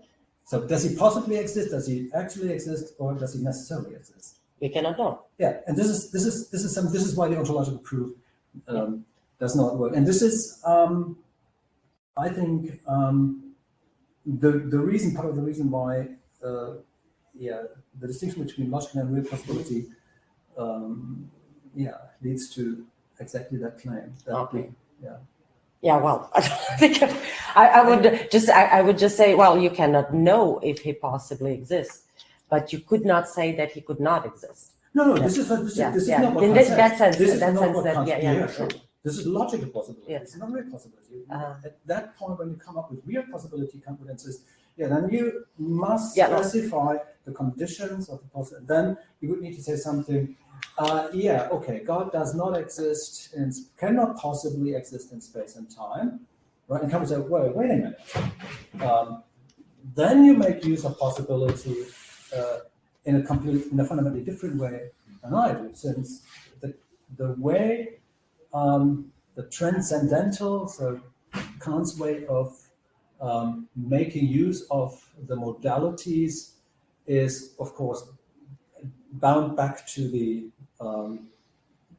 quantity, quality, and relational categories, which specify that the only objects we can objectively cognize, cognize are those ones who have certain kinds of quantities, qualities, force, and so on and so forth, as he spells it out. And this is something that cannot be possibly attributed to God, because by definition, God is not in space and time. You cannot schematize this. I don't think. I mean, no, I agree, but I would insist that means that God is not even a possible object of cognition. That's all that is proven. Not that God could not exist. Not that. No, this is that not what Kant says. Or that souls do not exist. So Leibniz made claims about monads. Existence claims about monads. But I've shown that if you make existence claims about objects that are really there, then those objects must be in space and time, because and so on. This is the only thing. The only. He's not claiming that it can possibly be not the case. This is great. But at the other hand, if you make this existence claim, then the use of the predicate existence, if it is a predicate, it's only empirical. It's only empirical. And with respect to God, it's of course non-empirical, because God is not a possible object of cognition. And I think this is something that Kant does not give up already. In the pre-critical writings, there's already a tendency, but then later on, and if you subscribe to that view, you can of course or make this compatible with this possibility claim, which is the logical possibility. Okay, we'll continue. The thing. So things in themselves and appearance. I mean, this is clear. Yeah, we find you can find all kinds of claims about the relation between appearance and things in themselves. You can find textual. Each one picks yours. But I think. I mean, if you really go through the text, there are only 2, 3 where Kant mentions. If there's an appearance, there must be an underlying thing in itself. I think once we contextualize this, it's made a more precise interpretation as possible. But okay, I do not want to go into textual or examples of textual evidence. If you, I don't know whether this is what you would argue for, that there are things in themselves, in what I take to be the Kantian sense of things in themselves, as noumena, that do not exist in space and time, but that do have certain kinds of causal powers. Powers. This is not. But this is what the majority of. I mean, for many, at least very many, who argue for things in themselves as being underlying causes of appearances. Which is an odd sort of relation. Anyway, I think this is really not considered. I would agree. This would be a mystery. Kant would not be better than Leibniz or Baumgartner. Why should we be interested in Kant? Have an interest in Kant if he has this rather metaphysical and really unsustainable view. I mean. Maybe I should stop there. Okay. But we'll get back to that point in the afternoon. But thank you. But that's Michele, then Leon.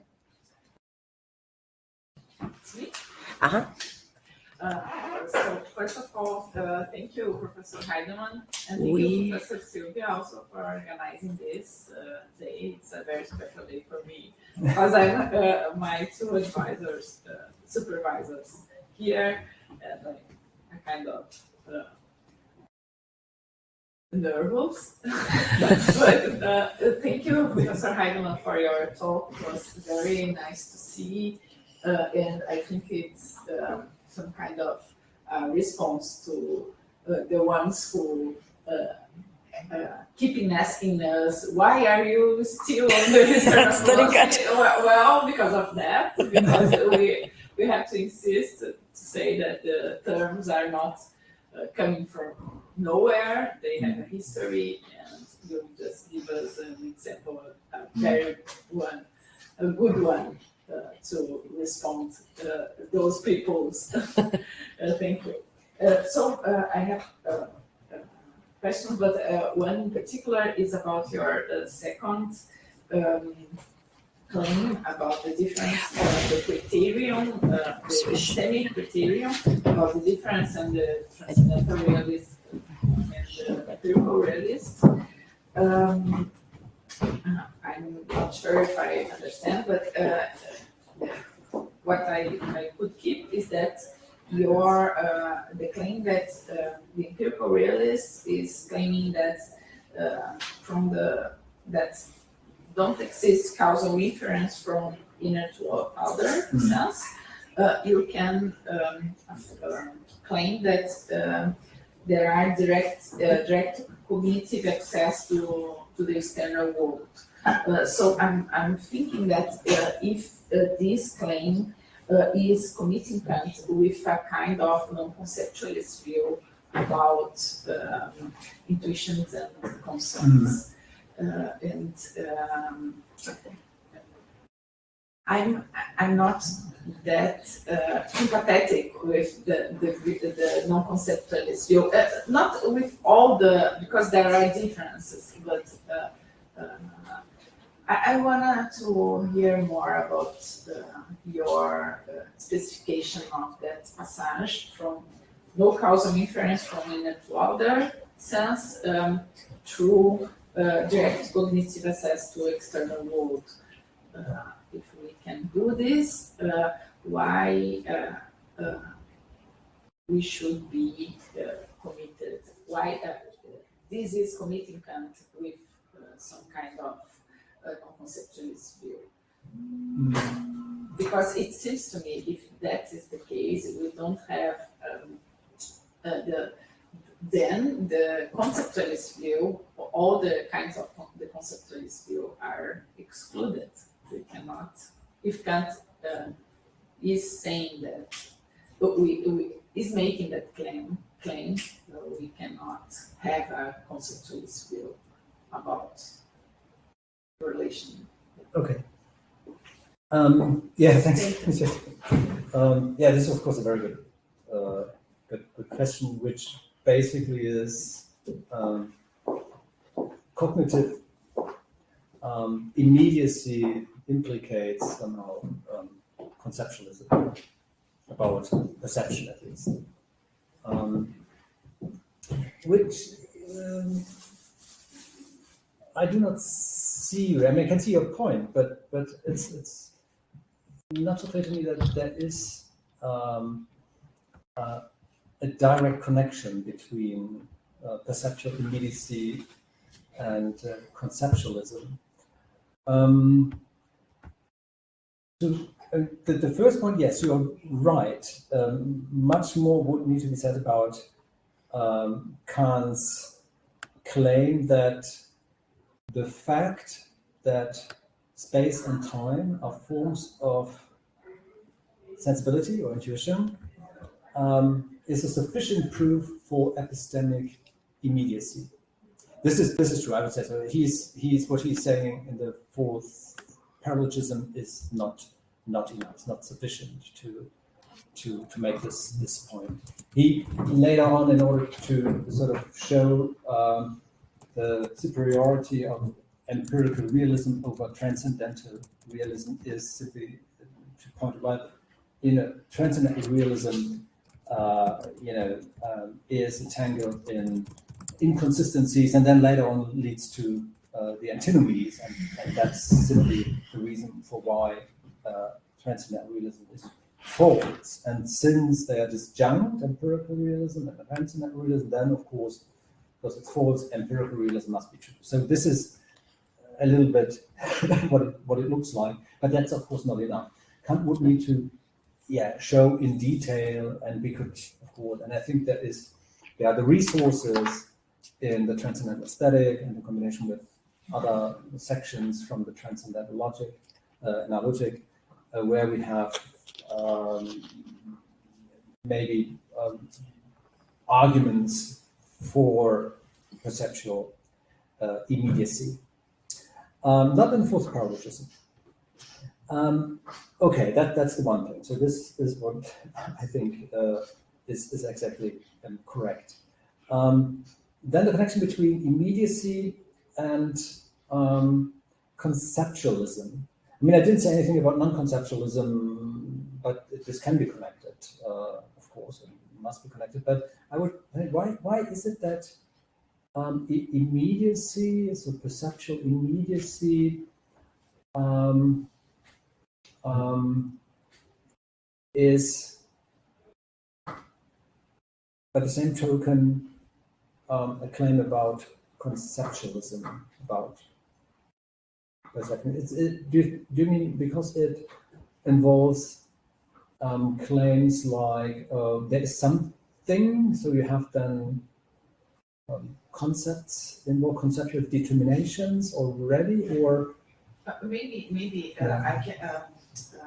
Another way to put the question is to say, how do you understand the immediacy criterion? I would say, I mean, that's a fair question. Would say there are no conceptual inferences needed. So we do not work, and we directly know things are there. But we could have a formal, it's not immediacy that we can, we have a contact without formal, our formal apparatus. No, it's not that. No, I mean, you could, I mean, if you look into the singular terms debate that have been, developed about intuition, Kantian intuition. So what is intuition in Kant? This is completely, Kant is completely confused about intuition because there's no such thing as intuition. What he means is, of course, singular terms. And then you have, of course, the claim involved that if there is any such thing as immediate representation now, not intuition, this must be kicked out. Then you have concepts involved, and therefore there is no non-conceptual objective representation at all. But I think Kant is not which is it's very absolutely clear that he is not subscribing to singular term views about sensibility or intuition, since he says this on and on and on, since the debate was already ongoing in Wolff and Baumgarten and others. Terminus singularis, I think I've mentioned this already, and where Kant says there are no singular terms. Why not? Because terms, concepts are general representations, so you are merging things and so on. So along those lines, I think it is clear that he is not a conceptualist. So I always of course go back to 1768 incongruent counterparts, where you have you can present very long lists with descriptions of objects. And in the case of incongruent counterparts, these descriptions can be infinitely long, but you will never be able to individuate the object like this. So your principle of identity does not work. So give it up. What we need is, that's then not in 1768, but only later, we need to look at a different kind of source of cognition, which is sensibility, which represents only intuition or has only intuitional representations. Otherwise, you cannot connect up with reality. It's just that conceptual analysis does not work as a proper philosophical method. It's uninformative with respect to the world. Right? You can be very, very explicit. Yeah, it can be infinitely long, but still, yeah, the left-hand finger glove does not fit on the right-hand finger glove. So the incongruent counterparts. This is only an example for Kant. Yeah, I mean, much could be interpreted into this, but I think the point for Kant is exactly that about conceptual analysis, which, yeah, I would say does not.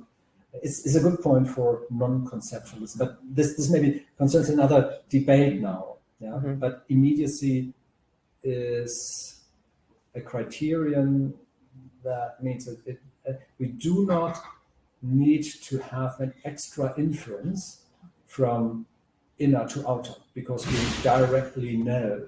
Well, what is maybe a point of discussion is, of course, whether you subscribe to object dependence of intuition, right? This is looms large these days. Yeah, yeah, we can see that Kant's use of intuition, okay, singular term interpretations do not work, but it looks like as if the claim is that it's not just a singular representation. No, an intuition is a singular representation that presupposes the existence or the presence of the object that is represented. This is what Kant thinks intuition is. And then you have maybe conceptualism on board. But I think Kant does not need to commit to the strong connection between immediacy and conceptualism. I don't think. I mean, there are people who've argued for this view, but I'm not. No. Sometimes I'm more non-conceptualist. Sometimes I'm more conceptualist. I'm not a strong version of neither. Yeah, and because there are so many examples and places. Passages in Kant where you find, I think, a clear commitment to non-conceptualism. Thank you. And then afterwards we have a question online, and then Victor. Then I'll read the question. Yeah, I think perhaps because of the microphone, or I can turn the camera to you, but I cannot put it down. So I guess it's best if you could. So first of all, I'd like to thank you very much for your talk/paper, because I mean, given the conceptual complexity of the theme, you were, I think, really, really clear. And for that, I'm grateful. Thanks. So while you were talking, I was thinking, and then I just wrote down my questions so I would not get lost. My question is rather simple, I think, compared to the questions already made by professors. So my question goes like this. Would not Heidegger's hermeneutic strategy in the problem of metaphysics, Kant und das Problem der Metaphysik, who reads Heidegger, the first critique, as a grundlegende Metaphysik, a foundation of metaphysics, by articulating the difference between God's intellectual intuition and our own, namely, God creates the object of his intuition, whereas we must encounter it, would not this hermeneutic strategy correspond to the description of Kant as an empirical realist? I ask this having in mind the three criteria according to which empirical realism is distinguished from transcendental idealism, insofar I understood your point.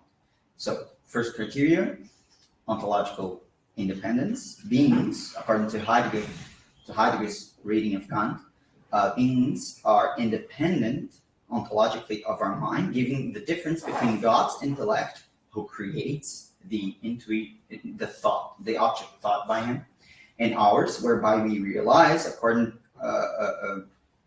that we must encounter beings not created by us, but precisely thus unveiled or unconcealed, that's Heidegger's term, I think, by and according to our ontological constitution. And from that, the second point follows already, namely the epistemic dependency, which follows from the last point, that is from the fact that we don't create beings, not with capital B, beings, objects, Entities. entities, that is. Since we are not God, and therefore only go towards them, existence, Heidegger's word, according to their unconcealment, which is dependent on our ontological constitution. And then third point, the theory of truth, which I think could be read as presented by Heidegger as a coherence theory of truth. Why? Since beings are known insofar as our Seinsverfassung, our constitution, ontological constitution, in its forms causes us to encounter them precisely within the Spielraum, the plate of the, Spielraum, the working field, something like this, within which we encounter being in accordance to its structures, namely with according to our ontological structures. So I don't know if I made myself clear, but yeah, thanks. I mean to make a long story short, we could of course, I guess, simply point to the difficulty that Heidegger starts off with an existence claim. There's God and there's intellectual intuition. When there is intellectual intuition is a contradiction in itself, Kant would say.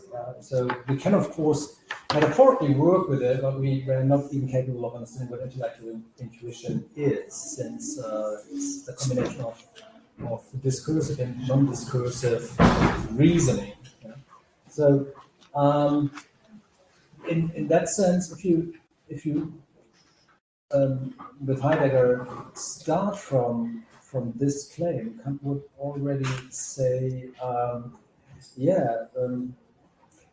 even if God exists, or we could prove that God exists, and we have good reasons, so not moral reasons aside, but theoretical reasons for why God exists, and there is intellectual intuition. Even then, arguing that being, you mean so entities, not being as Dasein, that entities, physical objects, are independent. Well, obviously not. Then they are dependent, since there's some kind of power upon which the existence depends. But this is actually not exactly what I've had in mind, because this is rather on creation. What I guess what you have in mind, I would not deny that we have been created, but this is not what I or Kant has in mind when it comes to ontological dependence or independence. It's rather that physical objects exist depending on whether they are represented by mind. So the background in a way is Berkeley. Berkeley is actually the one who comes up. Although the context is of course there, since Berkeley's response to this difficulty is of course but I'm not a skeptic because God thinks that, so they are in God minds. So then again comes okay, then they are dependent. So this can't be a realist, at least not an empirical realist position. And I think, what follows the second and third point have similar difficulties, and because of this non-starter from the Kantian point of view. But Heidegger's Kant interpretation was special. I think Heidegger really leaves Kant's most, say, fundamental principles that one, I think, hardly can give up. One can give up space-time, the categories. So Heidegger has a fundamentally different kind of take. This might be interesting, so I'm not saying that this is nonsense what Heidegger says, but he already left the point of discussion for Kant, I think. Kant would say, okay, this is not my project. My project is really different. So it's not fundamental ontology. So I'm not doing ontology. I'm not providing an existential analysis. Yeah. So Kant does not even have a philosophy of subjectivity in Heideggerian terms. So that's why I'm skeptical that this is an adequate response to Kant. So I'll read so Vinicius sent a question online, and then we have Victor and Gabriel, and then no?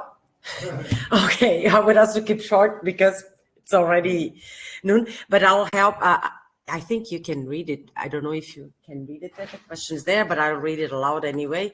Hello, maybe I have English issues here, but I have a question. I'm working on the problem of appearance, things in themselves, distinction, interpretation, more precisely.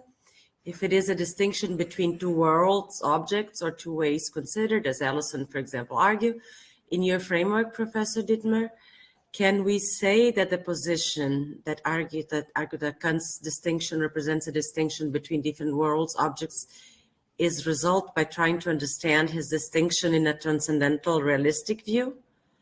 I'm interested to defend one world interpretation, but I also understand why I have a two-world interpretation. That's my hypothesis.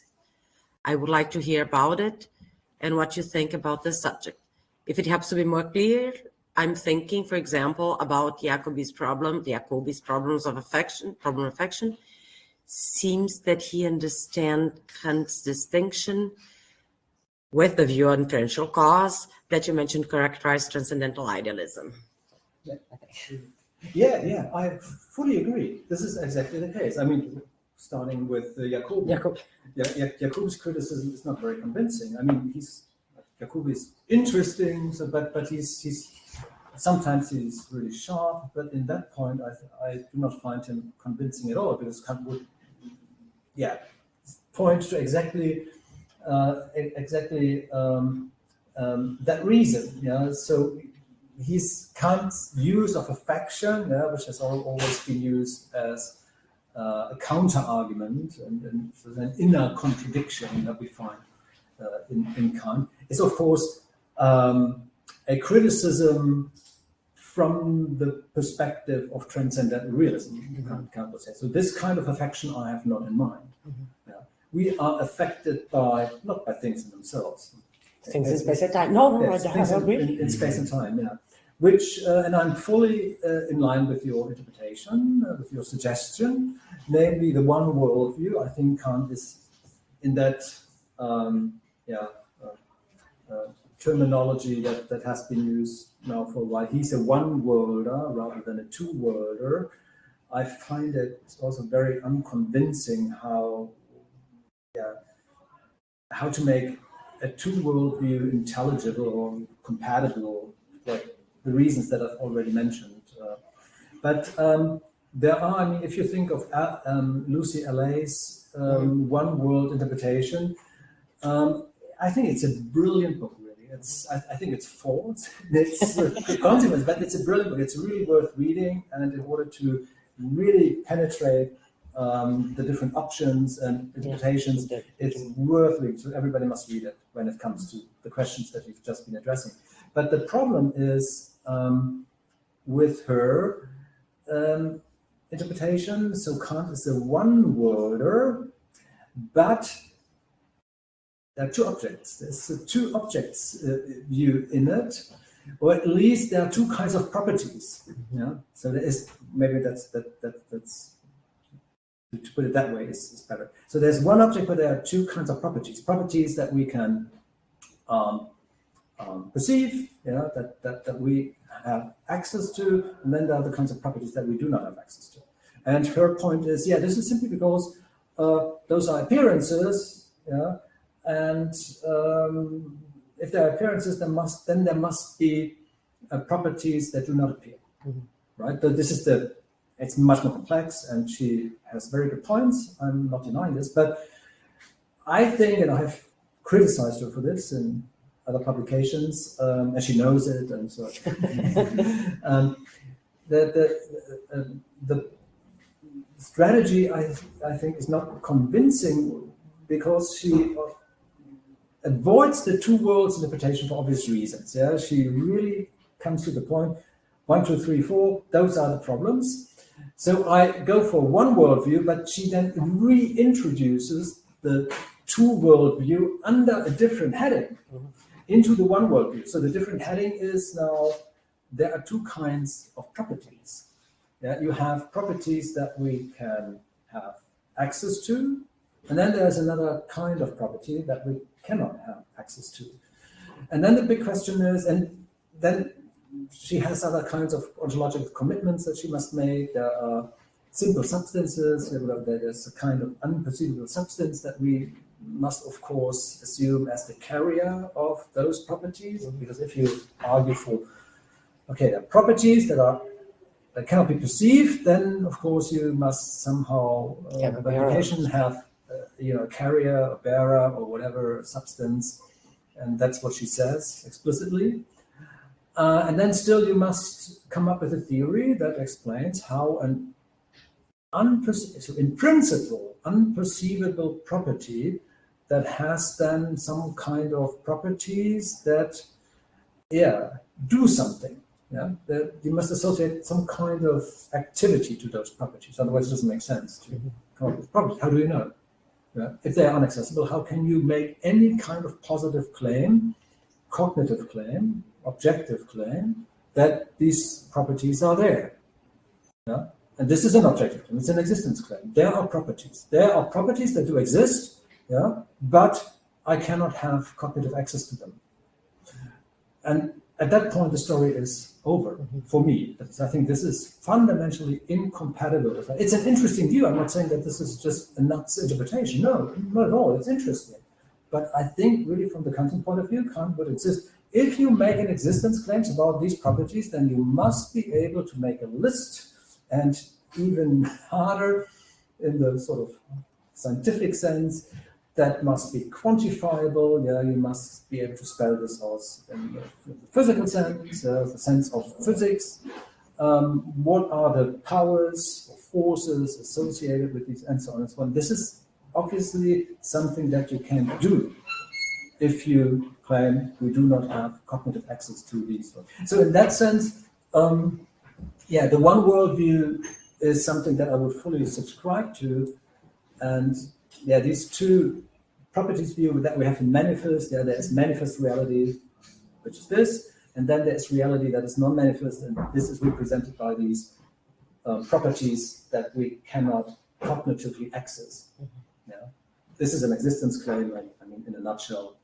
And if it is an existence claim, then the categories apply, but categories cannot apply to non-knowable, non-spatial temporal things. Full stop. I can't see really how this can be made compatible with Kant. I find this would really implode Kant's views. And we should really, and I would say, okay, good, Kant is an interesting philosopher, but he is more or less on the Wolffian, Leibnizian, Baumgarten track, another interesting proposal, but no progress in metaphysics. So Vinicius has homework to do. He's my he's your student. he's my student. He's in master. Just entering the master this semester. So it's very good because now he has more homework to do with, and it is to read the responses from Heidemann. And to the CLA. This is the case of Jacobi is true. This sounds so convincing in a way, but it's really the point that, he's just quoting a position that Kant does not subscribe to. Being very quick so we can have lunch, Gabriel. The final question, the final say. So I was about your presentation. It's such a good presentation because I'm a little outside of Kant's philosophy. So my question is about your presentation and the subject of your presentation, rather than a clarification of Kantian philosophy. Okay, that's not my point here. My point here is rather I didn't know I was such a transcendental idealist before your presentation. Rather than I think that I have to invest in Kant right now, just so I can be a better realist. Because I actually I find my point of view rather in the form of F, the realist form of F that you presented in your presentation. And I really wanted to hear about it because you didn't give us examples about, because we have metaphysical realisms, and those metaphysical realisms gave us the foundations of sciences, Yeah. the diverse scientific that we have. So I want just for example, I really want to hear from you which sciences are based on those realisms On that F. you show. From FBF form. No, In general. General. In general, well, I think that physics, for example, I think Kant's proposal of empirical realism, and now that's just limited to the world is not determined in itself, yeah, but it is determined. I think this view, this realist view, fits much better with contemporary science as this strong transcendental realist view. So why? Because if you think of when it comes to the question, what is the best model, or where are we in contemporary physics? And I'm a layman, so I maybe should be silent and not say anything stupid. But I beg your pardon for what I'm not saying about physics. But a physicist nowadays, when it comes to the question, so what are the ultimate constituents of the world? Yeah, okay. At some point, already in Descartes' times, like so there are monads or the atoms. Yeah, so some thought. Wolf, for example, that these atoms are simple parts, but they are not unextended, they are extended, Naturatome. And then, of course, science made further progress. And we arrived at, molecules, atoms, substructures of atoms, and substructures of substructures, and so on and so forth, quarks and co. So that sense. And this, I think, fits much better than so, because what Kant said, yeah, you're right. Because the physicist, the assumption of the physicist is one, the world is independent, ontologically independent. It does not depend on whether it is thought, perceived, or whatsoever. This is clearly Kant's view. But it is not, in the transcendental realist view, fixed. Right, because if that would be the case, then it would be determined already whether there are there's an infinite number or a countable number even of extended simple substructures. No, Kant's point is that reality is determinable. Yeah, so the physicist can or research in physics goes on and on and on. There is no possibly determinable end, where it says, so this is now the final stage of physics. There is literally no further progress possible. You can say, no, look, space and time, or space is as time is a continuum. Yeah? So it's not a continuum reale, but ideale in the sense that we can further progress and do research about the structure of the universe, for example. And of course, Kant didn't know where this will end at. Yeah? And he, of course, had to be open to the possibility that the kinds of ideas he had about space and time will be fundamentally different, as we know since Einstein, that this is not really compatible with Kant, or Kant's view of space and time are not really compatible with Einstein, and so on and so forth. But I guess Kant would say, well, yeah, of course, this is just scientific progress. But the idea that the world is determinable, the universe is determinable in macroscopic, but also microscopic perspective, I think is something that is, Kant's conviction, or about physical reality. So this is, I think, why I would still find Kantian realism about determinability more attractive than transcendental realist views about determination. Determination of it. The world is not determinate; it's determinable.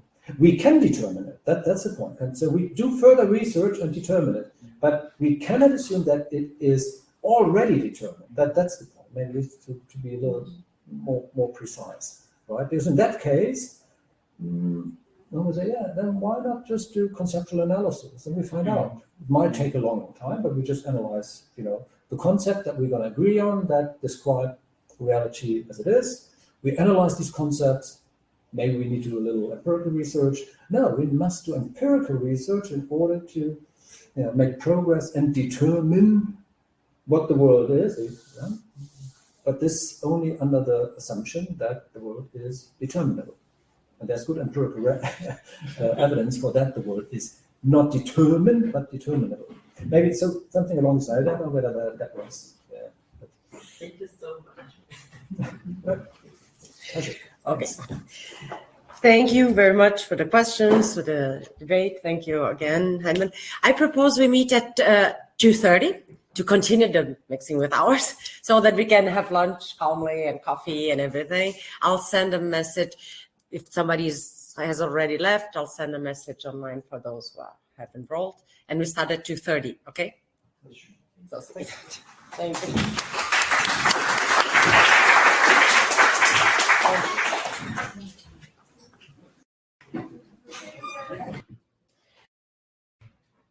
Okay, hi again. Welcome to the second part of this day. I'm very happy to present some suggestion and discuss it with you about Kant's realism. And I'll explain the title as at the beginning. You will understand, I think. Now, just to construct a little bit of story, probably most of you who studied Kant, those of you who studied Kant probably know, but perhaps some others not. Well, the point of departure, which will be assumed here, not argued for, it's like the same Professor Heinemann did, which is the transcendental ideality and empirical reality of space and time. So we'll start from that. Kant intends to have shown that space and time are the way we access objects immediately, the way we experience them, but space and time are the forms of our entering, and so cannot be attributed to things independently of considering the way in which they can be cognized. So in that sense, they are ideal, transcendentally ideal, that is, they are not real independently of the consideration of their our cognitive access to them, but they are empirically real in the sense that for every object which we can experience and access, it is real that they are in space and time, to use a simple formulation. Now, in the first edition of the Critique of Pure Reason, this is also, I think everybody knows, Kant makes a criticism of problematic idealism, also mentioned in the conference before, where Kant says that problematic idealism is the position that claims that it is impossible to be certain of the existence of things outside us.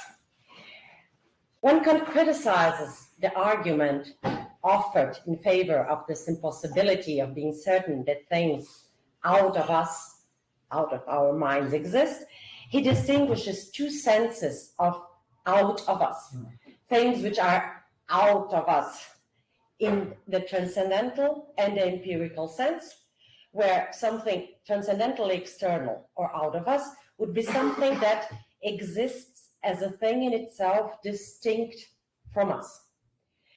Whereas empirically external or out of us would be simply something in space and not something that in the transcendental sense is distinct from us as a thing in itself.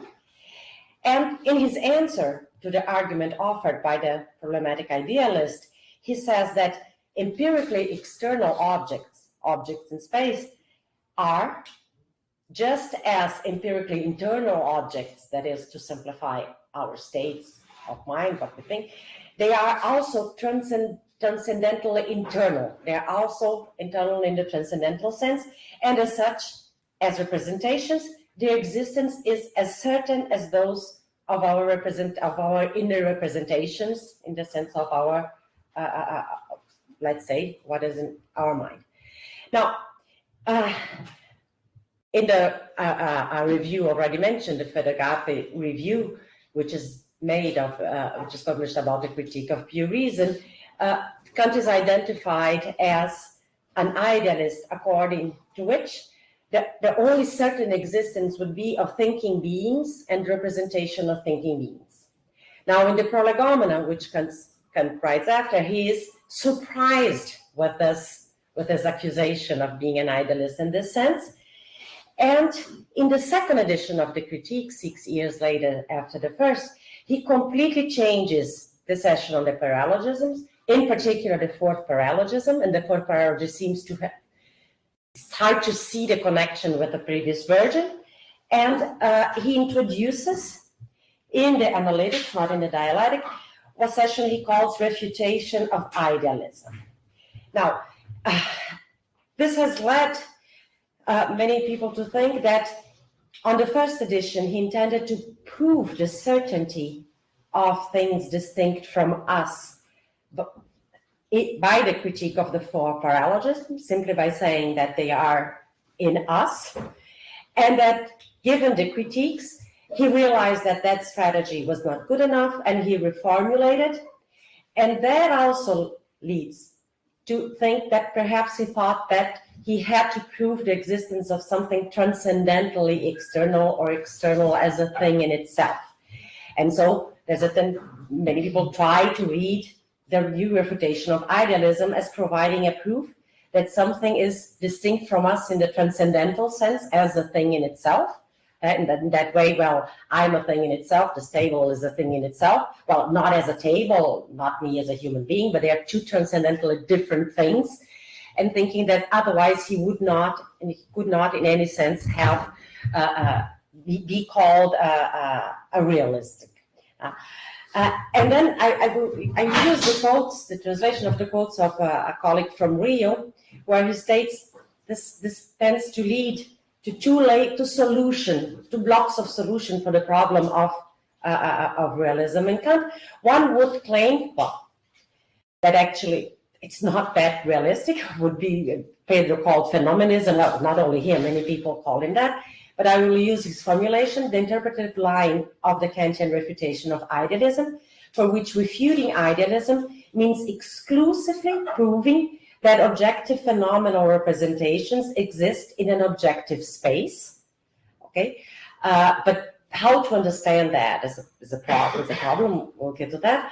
Whereas others insist on what Pedro proposes to call realistic idealism.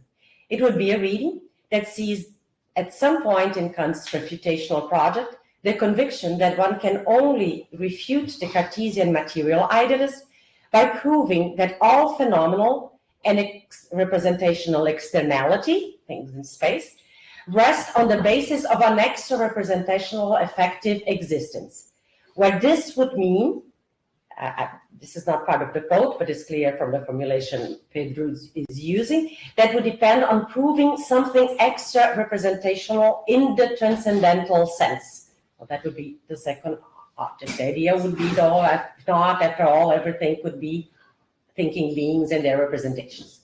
Okay, what I would like to suggest, just to use it all, would be what I would tend to call an idealistic realism. And the sense that it is a realism because spatial objects are extra representational in one sense of representation, although they are not something transcendentally external. And the inversion of realistic idealism to idealist realism to idealistic realism would be to capture the idea that, I think that the label realistic idealism would be the idea that Kant is first and foremost an idealist, and then something has to be qualified in order for him to be called a realist. And I would try to suggest that no, he's first and foremost a realist, and it is the idealism that qualifies his realism and not the inverse. That's why I suggested the inversion of this. Now, just so let's go through some of the things I mentioned before. I quote here the fourth paralogism in the first edition, that whose existence can be inferred only as a cause of given perception has only doubtful existence. Now, all outer appearances are of this kind. Their existence cannot be immediately perceived, but can be inferred only as the cause of given perceptions. Thus, the existence of all objects of outer sense is doubtful. That would be the argument presented by what Kant calls material idealism in the prolegomena, and here problematic idealism is problematic because the argument does not assert that material things do not exist, but says we do not have certainty of that.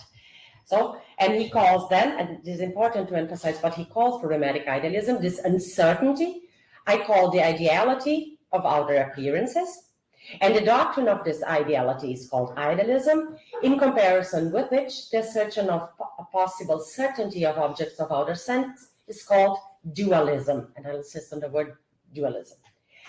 By an idealist, therefore, one must understand not someone who denies the existence of external objects of sense, but rather someone who only does not admit that it is cognized through immediate perception, and infers from this that we can never be fully certain of their reality from any possible experience. Now, and then there's Kant's Kant answer, what he says in his critique of the argument presented.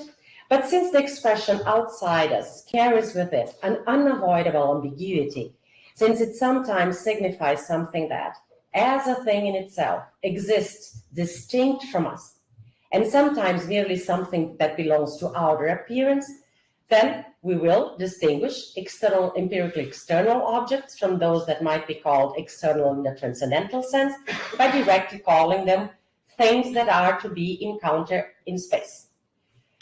And then he says, I am no more necessitated to draw inferences in respect to the reality of external objects than I am in regard to the reality of objects of the inner sense, my thoughts.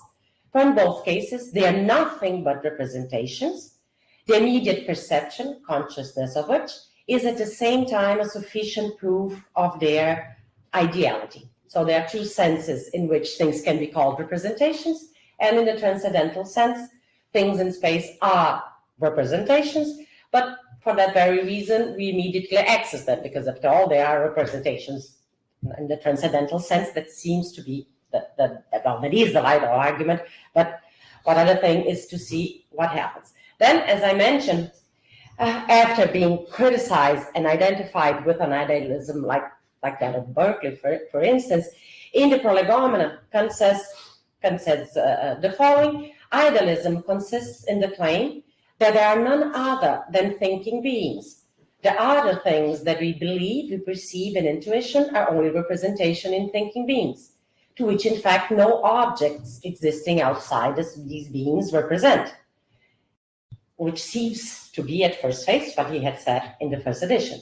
But then he says, I by all means avow that there are bodies outside us, that is, things which, though completely unknown to us as to what they may be in themselves, we know through the representations which their influence on our sensibility provides for us, and to which we give the name of a body, which word therefore merely signifies the appearance of an object that is unknown to us, but is nonetheless real.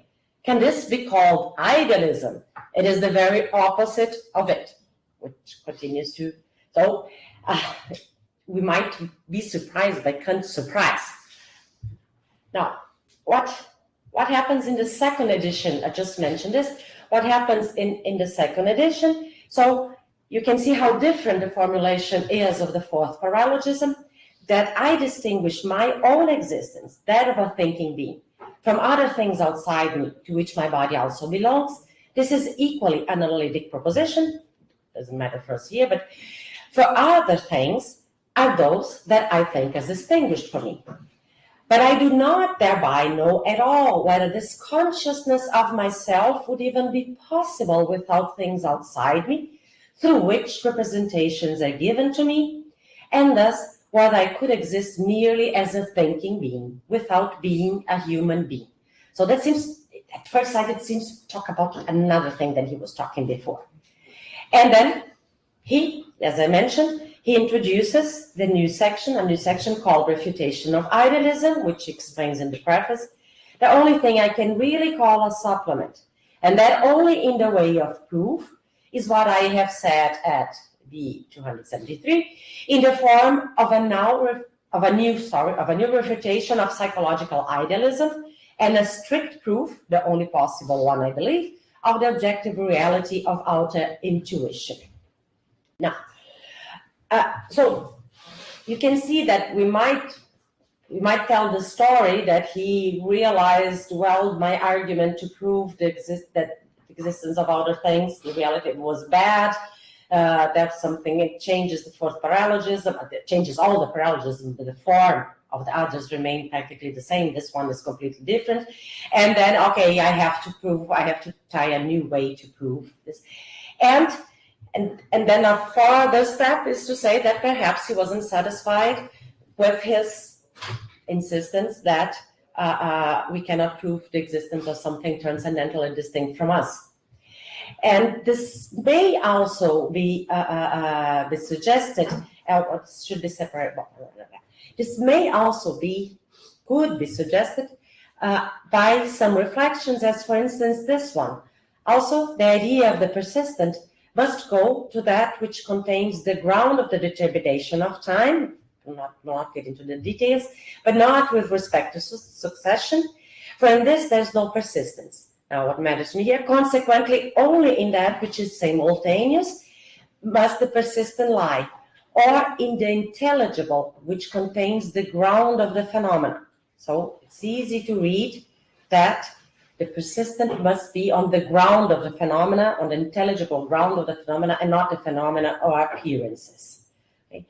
Now, but that is not so simple to say that Kant changed his mind, and I think it's because, well, not only he says that he only changed the matter of proof, that it didn't change his mind, but that's not the only idea. As we saw, even in the Prolegomena, where he's specifically answering the accusation of being an idealist, he continues to insist that all we know is the appearance of things. I won't read the passage again, but there he insisted there.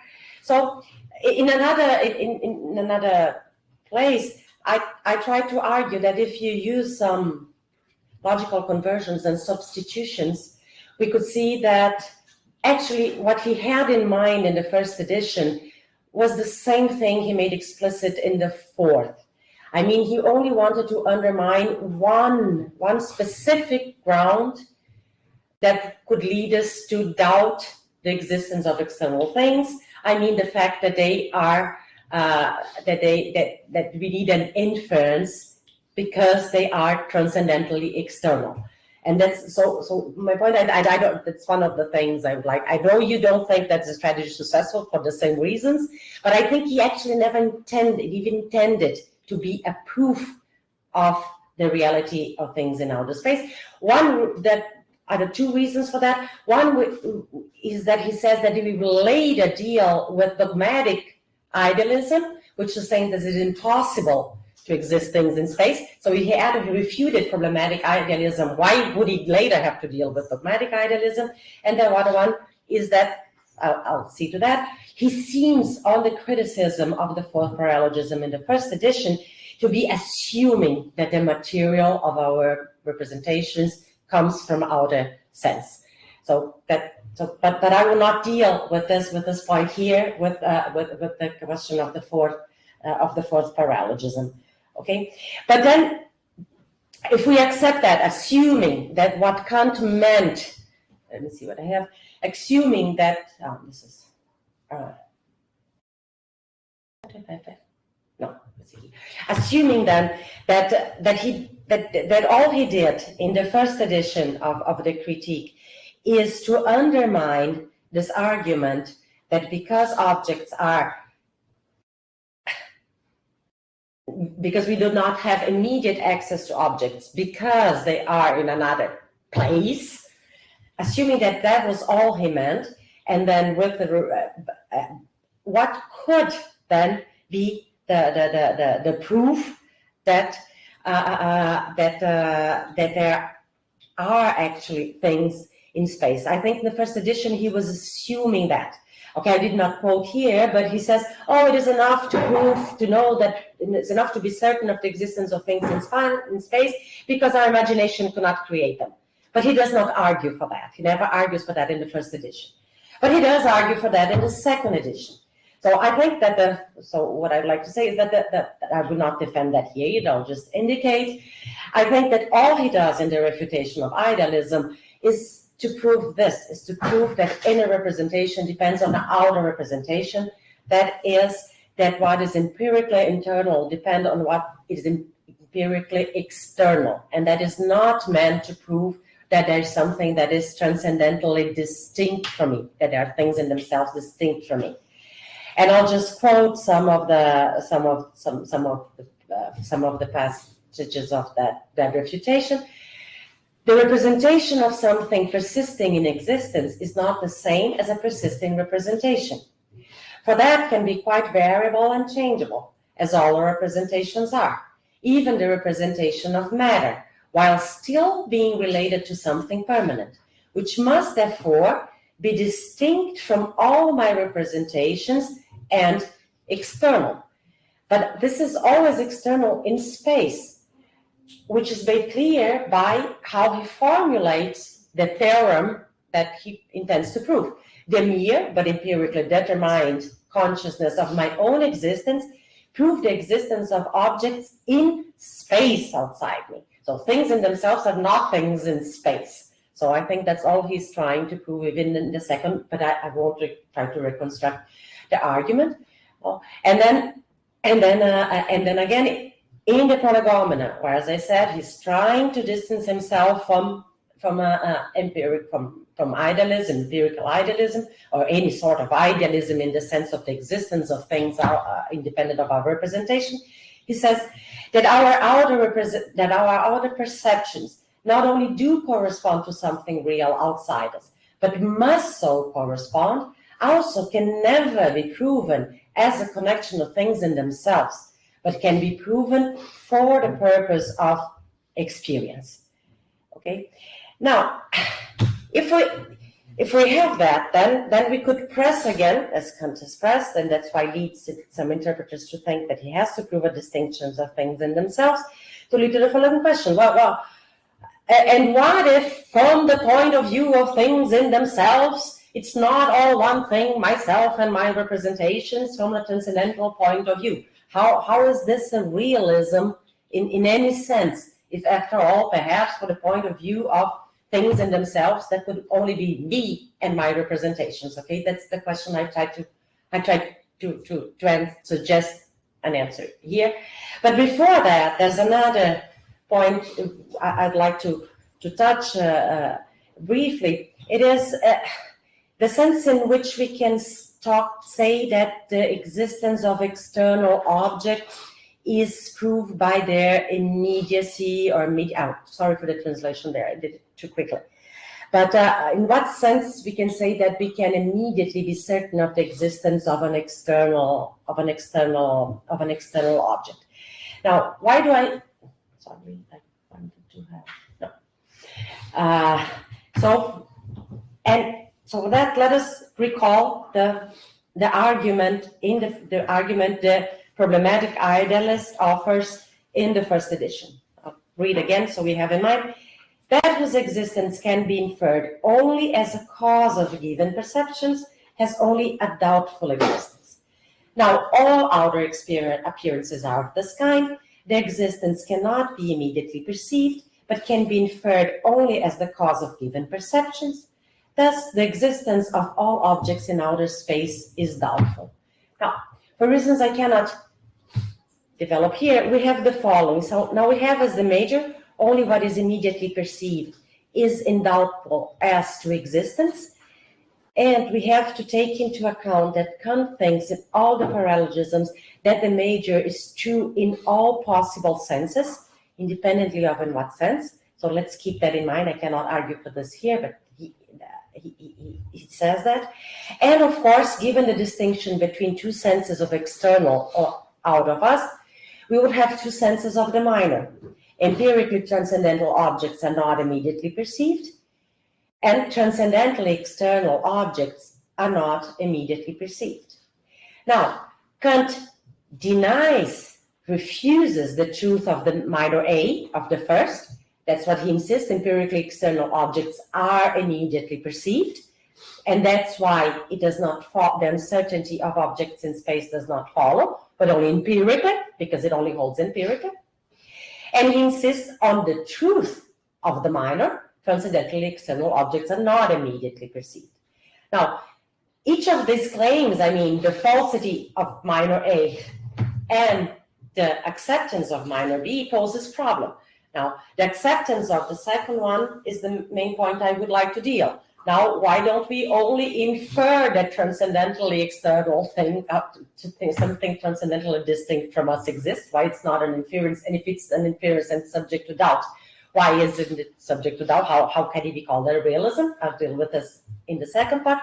First, very quickly, I would like to deal with problems with the denial of the minor. I mean, with the affirmation that empirically external objects are immediately perceived.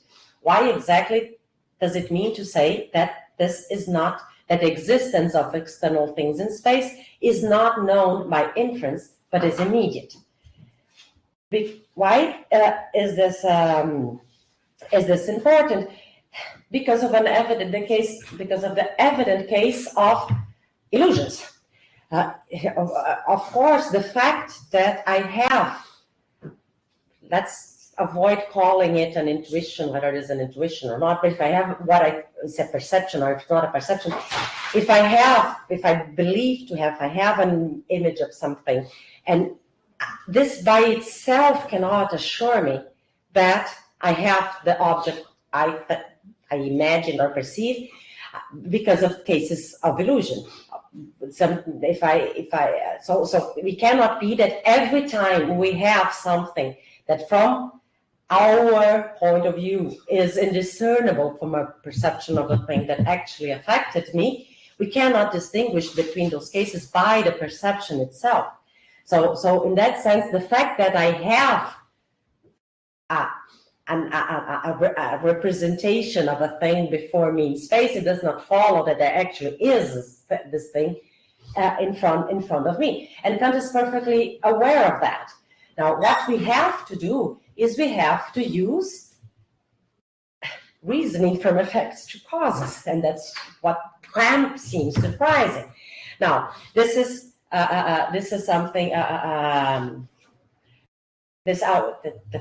I wanted them to be separate. There are two quotes. Now, the first quote is precisely from this criticism of problematic idealism in the first edition, and what he says is, now cognition of objects can be generated from perception, either through a mere play of imagination or by means of experience.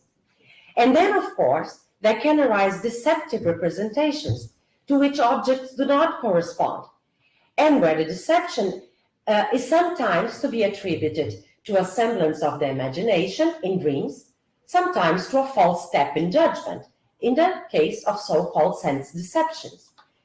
In order to avoid the false illusion here, one proceeds according to the rule. Whatever is connected with the perception according to empirical laws is actual. So therefore, I have a perception. In order to know what I'm imagining things or really perceiving things, or it is really because something affected me, what we use empirical rules. Now, if I see a knife in front of me, I blink and it's not there anymore, we will use rules of experience, rules which involve cause and effect, to say, no, this image I had that which seemed to be a perception of a knife could not have been a perception of a knife, could not have been generated by an object in front of me. Whereas in normal situations, if everything is okay, we infer that in fact there is an object in front of me. Now, so in that sense, we cannot say that I know this table exists because because of the immediacy of my perception. I cannot know, because I have to use a whole bunch of rules to see that this is not a deception. So it's not on that sense. What I would suggest that nevertheless, it is one that would make uncertain the existence of the table, but not the existence of something material in space in general. And that seems to be the point of the immediacy suggested, for example, by this reflection. Now, it does not require that we can give a certain general characteristic of every object of external sense and its reality, but it is sufficient to have shown that there is an external sense. So, I would suggest that what the immediacy does is to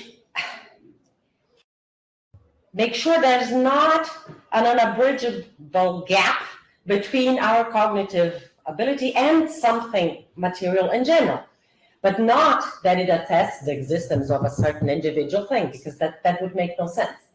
Okay, but then we can again make the question. Now, what assures that we have, do have at some point the material of our imagination given by external sense? As I suggested, I think that is also something I will not deal here. I think that's what he tries to say, that in order to represent, and I think that's what he starts to deal. That's also a point Professor Heidemann makes in another paper.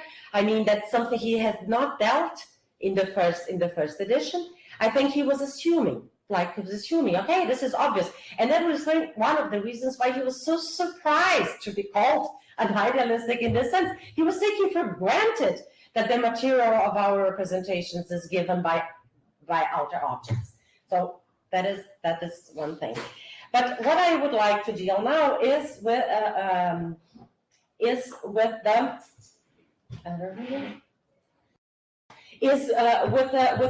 the problem. Let me just go back with the problem of the truth of the minor. When he says that transcendental external objects are not immediately perceived, so if they are not immediately perceived, that would mean that we cannot be certain of the existence of things as in themselves distinct from ourselves. So how could not that be a sort of a strong idealism? Okay, so that would be the second point. Oh, I'll forget here. I'll just follow. I hope my slides are okay. Now, this is what I read. So, now, so I'll first go back to the prolegomena. He says, I think that one hint of why this is enough is the following. We insist a lot on the empirical character of objects in space. What I would like to insist is on the empirical character of internal representations. I would insist that also myself, I as an object of experience, I'm also ideal in the transcendental sense. And he seems to insist on that precisely on the prolegomena when he's trying to answer the criticism that he's an idealist in the bad sense. And he says, so we have to remember that I didn't put the quote, but that's the I, or the subject of representations, is the object of internal sense. And this is a quote from Kant. The object of internal meaning, I, by all means of no, forget, this should be a space, okay? And this is not internal meaning. I am the object of internal sense, not meaning, okay? Of inner sense, not internal. Is the object of inner sense. The rest is the quotation from the Prolegomena. I by all means avow that there are bodies outside us, that is, things which, though completely unknown to us as they may be in themselves, we know through the representations which the inference in our sensibility provides for us, and to which we give the name of a body, which word, therefore, merely signifies the appearance of an object of what is unknown to us, but nonetheless real. This is the passage which we saw. And then he says, I, by mean of outer appearance, I am, by mean of outer appearance, just as conscious of the reality of bodies as outer appearance in space, as I am, by means of inner experience, conscious of the existence of my soul in time, which soul I cognize only as an object of inner sense, through the appearance constituting an inner state, and sorry, I don't know what happened here, and whose being, as it is in itself, which underlies these appearances, is unknown to me. So I don't know what underlies myself as a thing in itself, just as I don't know what underlies the bodies, and he insists on that precisely in this context. So what I would like to suggest, to make short and so that we can have time for discussion, I think that for Kant it would make absolutely no sense, given that the object of inner sense, given that I am the object of inner sense, it would make no sense to say everything, perhaps it's me and my representations in the sense of my states. Because this I, as a subject with internal states, is as ideal as things in space. And the ground for both of them, for objects in space, and as for the ground of myself and the ground of the stable, I can make absolutely no judgment, as they are distinct, the two distinct things. I can make simply what I have is a duality, an empirical duality of inner representations and outer representations, which are objects in space. But they are representations in this peculiar sense of being represented, of being something irreducible to a thinking being, at least a thinking being as we know them. But that means also, in a sense, that it would be inconceivable that all there is in general are objects of inner sense and object of outer sense. There must be an underlying ground unknown to us. And I think that is the only way we could read this passage of this reflection which I quoted. And this representation of the persistent, because just to make clear what he's doing here, is one of the places where he is dealing with refuting idealism in the sense he doesn't want to have. Because look what he says, this representation of the persistent, perhaps I should mention for those who do not follow, basically this one, perhaps not because he seems to be following several, but one of the strategies, or at least the main strategy that he uses in order to say that it would be impossible that we had all our representations come from ourselves. His argument to say that we must have been affected at some point by something in space. His argument is that we could not generate by our representations in the sense of a mental state. We could not generate the representation of something persistent. And without the representation of something persistent, I could not even representate my own representations in time. Basically, the strategy is to say I could not have generated by myself as a thinking being the representation of a state, of something in space, and that representation is necessary even to represent order of things in time. That is a strategy. And then he said, this representation of the persistent must be due to or refer to that which contains the ground of temporal determination, but not with respect to succession, because there is no persistent there. So it's not enough time. There must be something that is in space. Consequently, the persistent must rest, liegen, in what is simultaneous or in the intelligible, which contains the ground of the appearance. Now, this might seem to say that the persistent, that he's trying to prove that something is external to be in the intelligible, non-phenomenal, non-empirical sense. But it could not be that, because the intelligible is not simultaneous. Simultaneous is a property of time. It only applies to appearances. It cannot be that.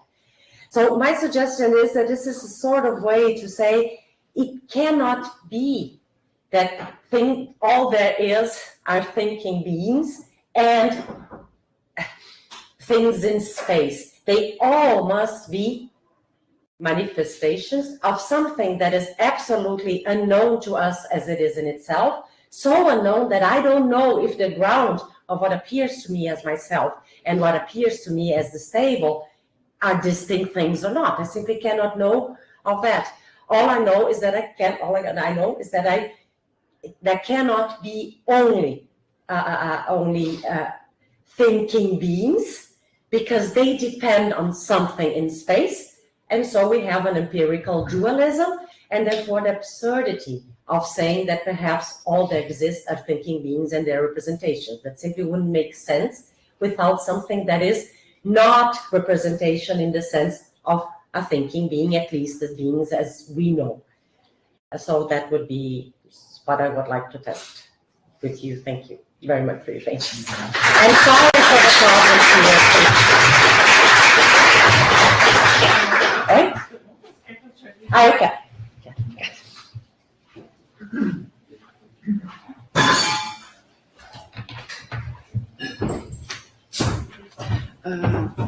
Tu não quer pegar o...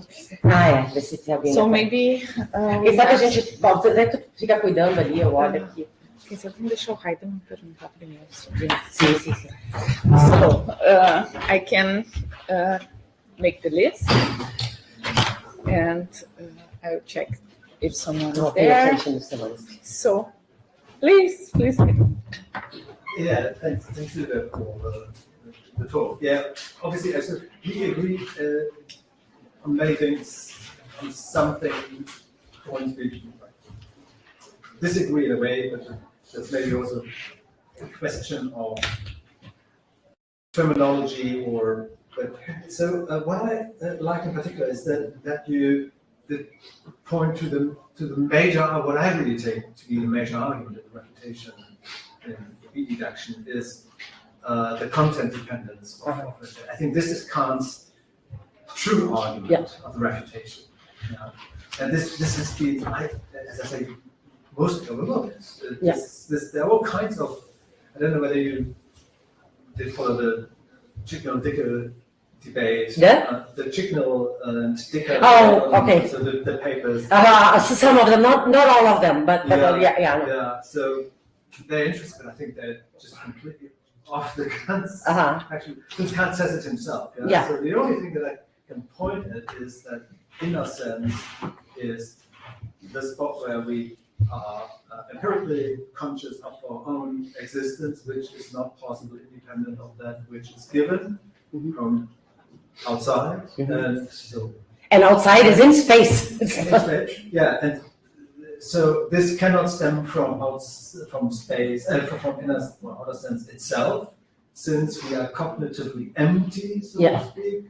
And this has to do with our original passivity, as he then later on says in reflections, even reflections on the refutation after 78. So I fully agree. The question that I have is on page 12, or is in your reconstruction. So the minor B.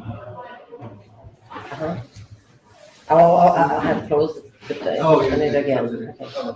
Where is it now? But I didn't close. It should be here all the time. Porque não era PowerPoint. Obrigada. Não, tá me dando. Não. Aqui. Okay, let me get back to here. Okay. This? Yeah. So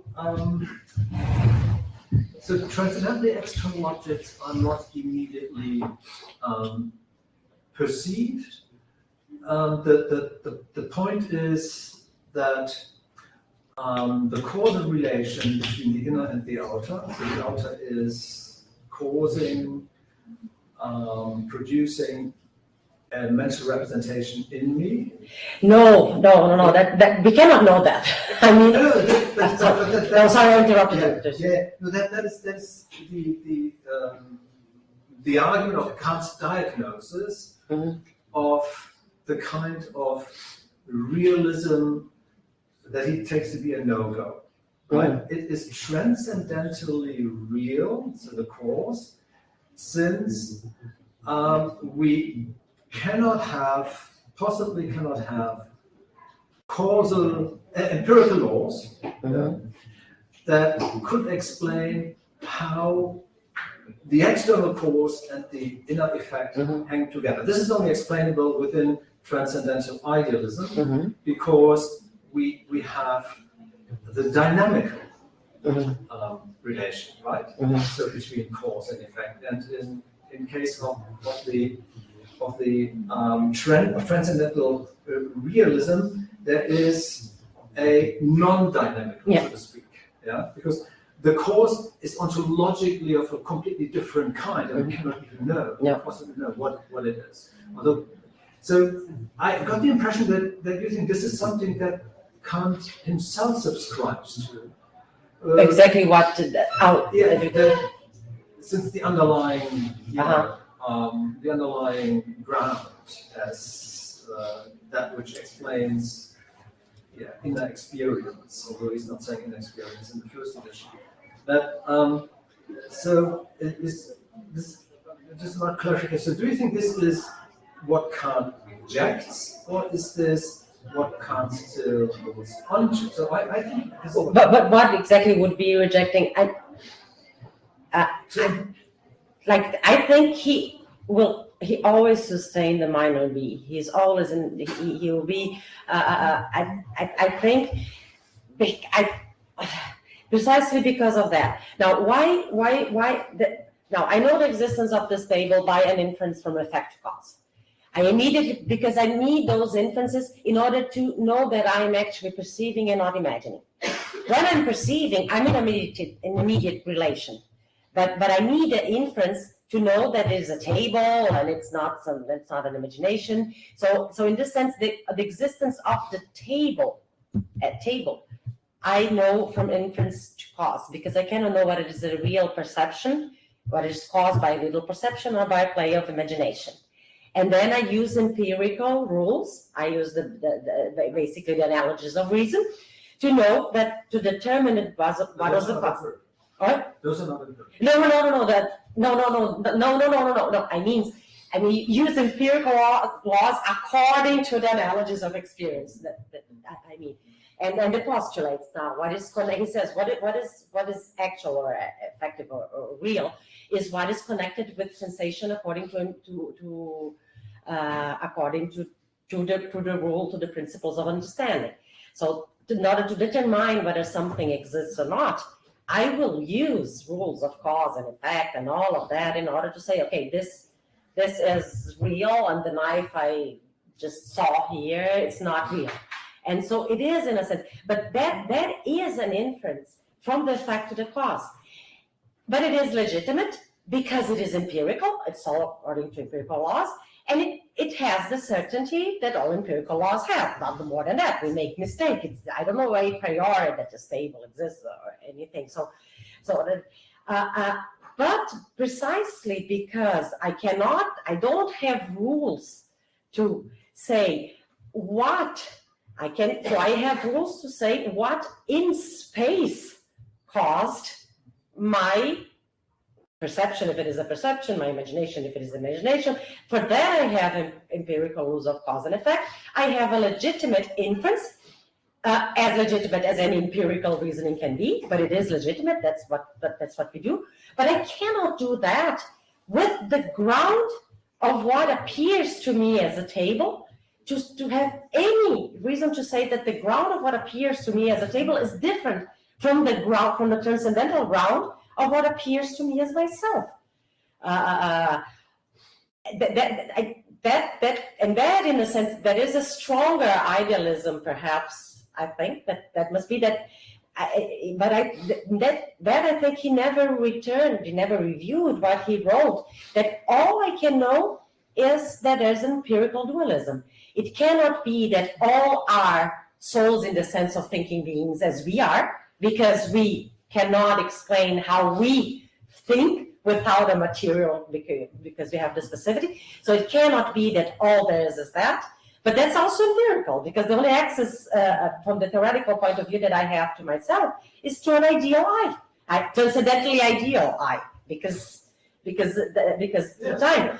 And so, but if that transcendentally ideal my I, empirical I,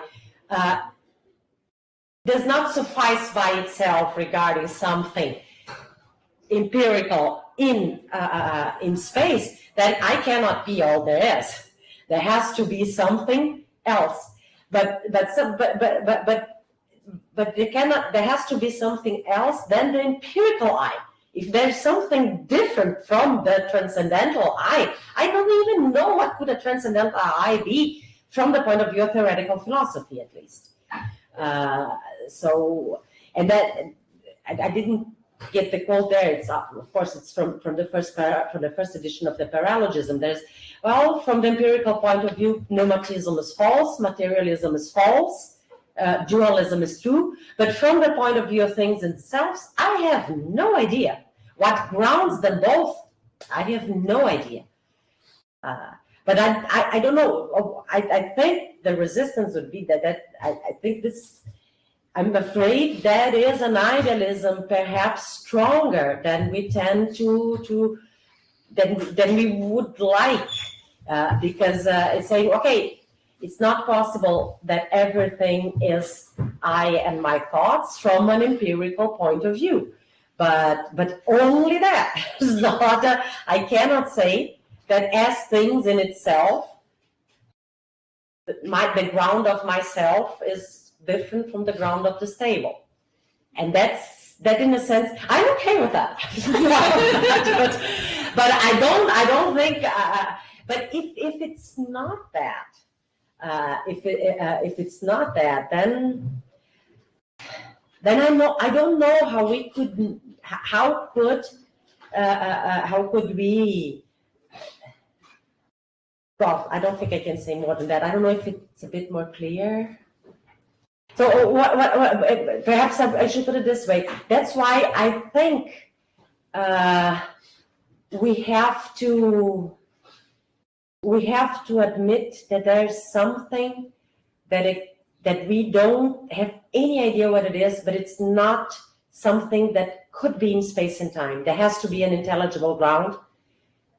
So we cannot reduce everything to things in space and time. They have to be the manifestation, the appearance of something that cannot be something in space and time. But we really don't know anything about that. Absolutely anything about that. But what we know is that it exists. It exists, just as I exist. As a manifestation, I exist as a manifestation, as an appearance of this realm. That's all. So, I mean, but it could not be. It could not be not the manifestation of a ground unknown. Perhaps that would be a way to put it. I could not be. The only thing we can explain myself and space is as a manifestation of something that it's not in itself, spatial and temporal. I think that's why we need a distinction between appearances and things in themselves. Otherwise, we could just. Otherwise, I really don't see the point of talking about things in themselves.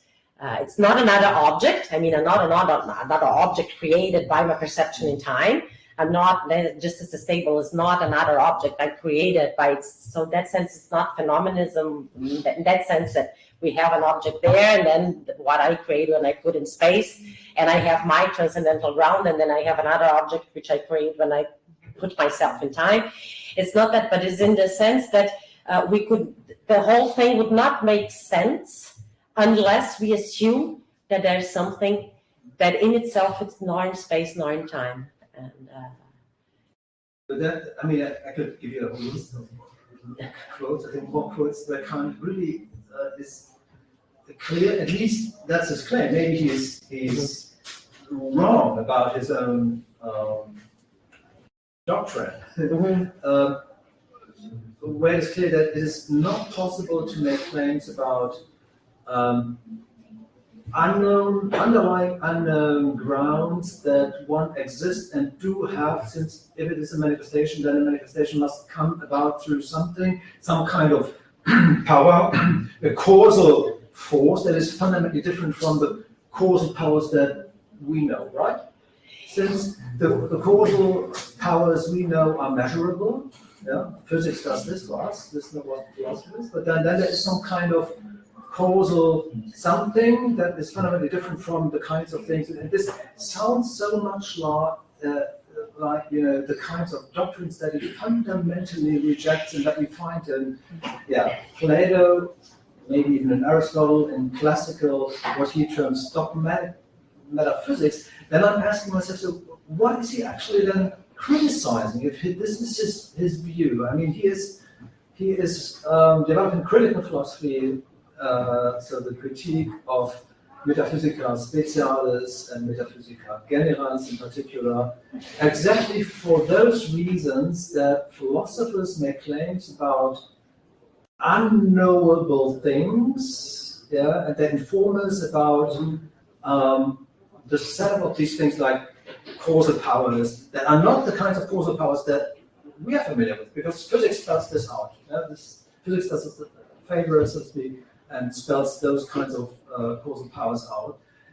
But the kind of power, whether it's causal or physical, it must be non-physical, since it is in, I don't think you. Yeah, surely you cannot talk in terms of causal powers. That is something that causes something. So it's that, and that's precisely why we cannot know absolutely anything. And I think what I would rely then would be on other kinds of passages, like when he says, well, the thing in itself has to exist, otherwise there would be nothing to appear. But it appears. It's not that the thing causes the appearance or generates the appearance or anything, because whatever sense we could try to use those words, we wouldn't have any idea what we are saying without it, with that. For instance, when he says in the groundwork that I know that as I am in myself, I'm not as I experience. But I have no idea, from the theoretical point of view, I have no idea. I just say, well, I think all he's saying is that I cannot make a package work assuming that I am in myself as I experience. We cannot make a full picture of that. But I don't have no idea if I am different. If I am as myself, I'm different from this table. From a theoretical point of view, I have no idea. I only know that I am not in myself as I experience. In that way, there must be a ground, but it's not a ground in the sense of a cause, or it's just a ground in the sense that it's not intelligible if everything was reduced to beings that are in time, and so I understand this seems to be but otherwise I really cannot make much of it. That much sense of in what sense he insists that we must make the distinction between appearances and things as they are in themselves. I mean, the classical place where he introduces Erscheinung, Ding an sich, is because he takes it up from the ancients. This is what it says itself. So Erscheinung, phenomenon, things, players, talk, right? And thing in itself, Ding an sich, noumena. So Eistheta, Noeta. This is the terminological background for appearance and thing in itself. So those are Eistheta, these things. And I do not like, he would say, the kind of thing you do, Plato. talking about the noeta, the noumena, since these kinds of intelligible grounds, and they are intelligible grounds, is something that we do not have access to, and that we cannot even make existence claims about, because existence, or the predicate, the modalities, has only empirical meaning. We can only apply existence actuality to empirical objects, and we cannot apply this to divine somebody. So, and then, but you would need to make an existence claims about the ground. The ground must exist. If it exists, then it exists in space and time. I mean, I could pull up the laptop. Where we have. You are right. There are other kinds of passages where he says things that are incompatible with what I'm claiming. I'm not denying this, but I think there are lots of. I think what I would say would depend on another thing, which I'd like to think better, but I think we disagree, which say that there's absolutely no distinction between things in itself and noumena. I mean, I think when he's rejecting those alternatives, saying that we cannot appeal to intelligible ground, it's like it's in the sense that we have this represented in any determinate way, because that's what we do. We have like red in itself, or material in itself, or whatever, something that we would know through concepts alone and not through experience, and that it would ground the things that appears to us. All of that he's refusing, because all we can say from the intelligible ground is that there is something which is not things in space and time, that things in themselves cannot be in space and time. That's all we can say. And in that sense, it cannot fulfill, this thing in itself cannot fulfill the role that those alternative philosophies wanted the thing in itself to work as a ground in that sense. So that's what he's rejecting, that this which he calls, which I'm saying is a ground of what appears in space and time, can fulfill the kind of role of that was attributed to those noumena, because we have absolutely no determination of them, none whatsoever. So they cannot fulfill this role, and but it exists. And now about it, so one difference with that. Now about existence. And it's ground. Ground is a contentful determination. It's ground and existence. So we have two things. Yeah, but it's not ground for determination. Ground. It is ground because he uses ground. Something that yeah. Ground. Ground. Well, perhaps not even ground. It's just what appears to us in space and time is in itself, and it is not. It doesn't exhaust. I mean, that in that sense that so ground. I think now I get it, because if you talk like this is the ground that then generates this or causes this, then you have those problems. So what? But I don't know what other word to use. But the very meaning of ground is really it's grounding something. Something. Yeah. So it does something. Yeah. So it has some kind of power to bring something about, to ground it. I mean, not in the existential sense, but so it must have an impact on. So there's a ground of the psyche that. That's something. It grounds it. I would say grounds, but it's not an impact. And that perhaps would be another way to put it. Another thing that perhaps we might disagree, and it's on the underground of the disagreement. I do think that when we are doing transcendental philosophy, and in general when we're not doing empirical science, I do think that the categories do have a meaning which is not schematized, so it could not be the sense of ground. So that's why I said the system is not intelligible without talking about a ground. But then this talk about a ground cannot be in the same sense that I say that empirical things grounds others. And I would, the only evidence I would say of the use of it is when he says, when I say that I'm conscious of my existence, and existence there is not a category. Because you're right. The mere, but empirically, this is really a problem for Kant. He says so. The claim, the thesis of the second edition refutation is so the claim he makes. The mere but empirically determined, I think, is absolutely incompatible with what he says at all other places. Das reine, aber empirisch bestimmte Bewusstsein. There is no such thing, and either consciousness is empirically determined, and there is no mere in terms of bloßes rein, non-empirical. That is only So it's a problem, even more than that. Yeah, I think there are reasons for that we do not need to discuss here. But one thing that I stop since I guess the other questions. So about the ground, I mean, in the second edition refutation, he then asks the question, so what is it, since you mentioned it, the permanent? So the only thing we have that underlies the permanent is matter. Matter, yeah. Matter. So matter The is what is, yeah, that's what he says. We can. No. Yeah. Don't try to find it. Matter is what gets us the permanent. There's nothing we know. Matter that is permanent in the relatives is not absolutely permanent.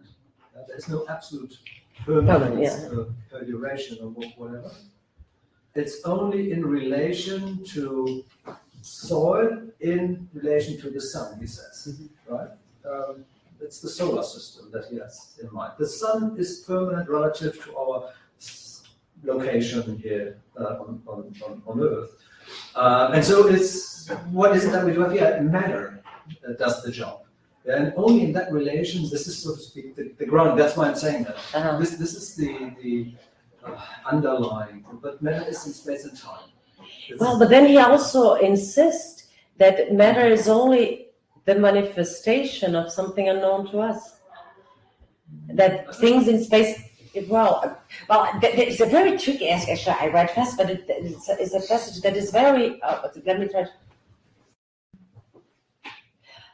here, well, it's not, well, he does not say underlying, but I, by all means, avow that there are bodies outside us, things which, though completely unknown to us as to what they may be in themselves, we know through the representation which the influence on our sensibility provides for us, and to which we give the name, and this is strong, we give the name of a body, which therefore signifies the appearance of this object that is unknown to us, but nonetheless real.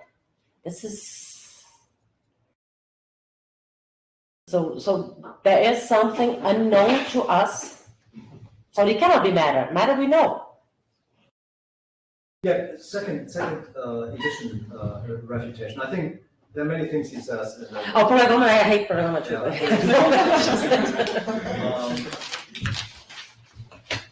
I mean, I can pull up this. Well, I didn't. I can enter so far here. Since I think it's not unimportant point where he. Let me just see. But I think while you look, I'll just say it.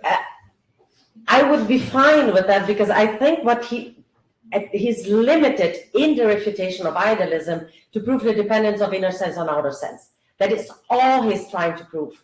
So it wouldn't. So I don't think he has not all that. That's why I said that what I'm saying here is it's like, okay, given that's all what he's doing, in what sense can this be? But I probably. You're right, and it wouldn't surprise me because he's not claiming anything about intelligible, about a ground irreducible to space. Like in the refutation of idealism, he's not concerned with that.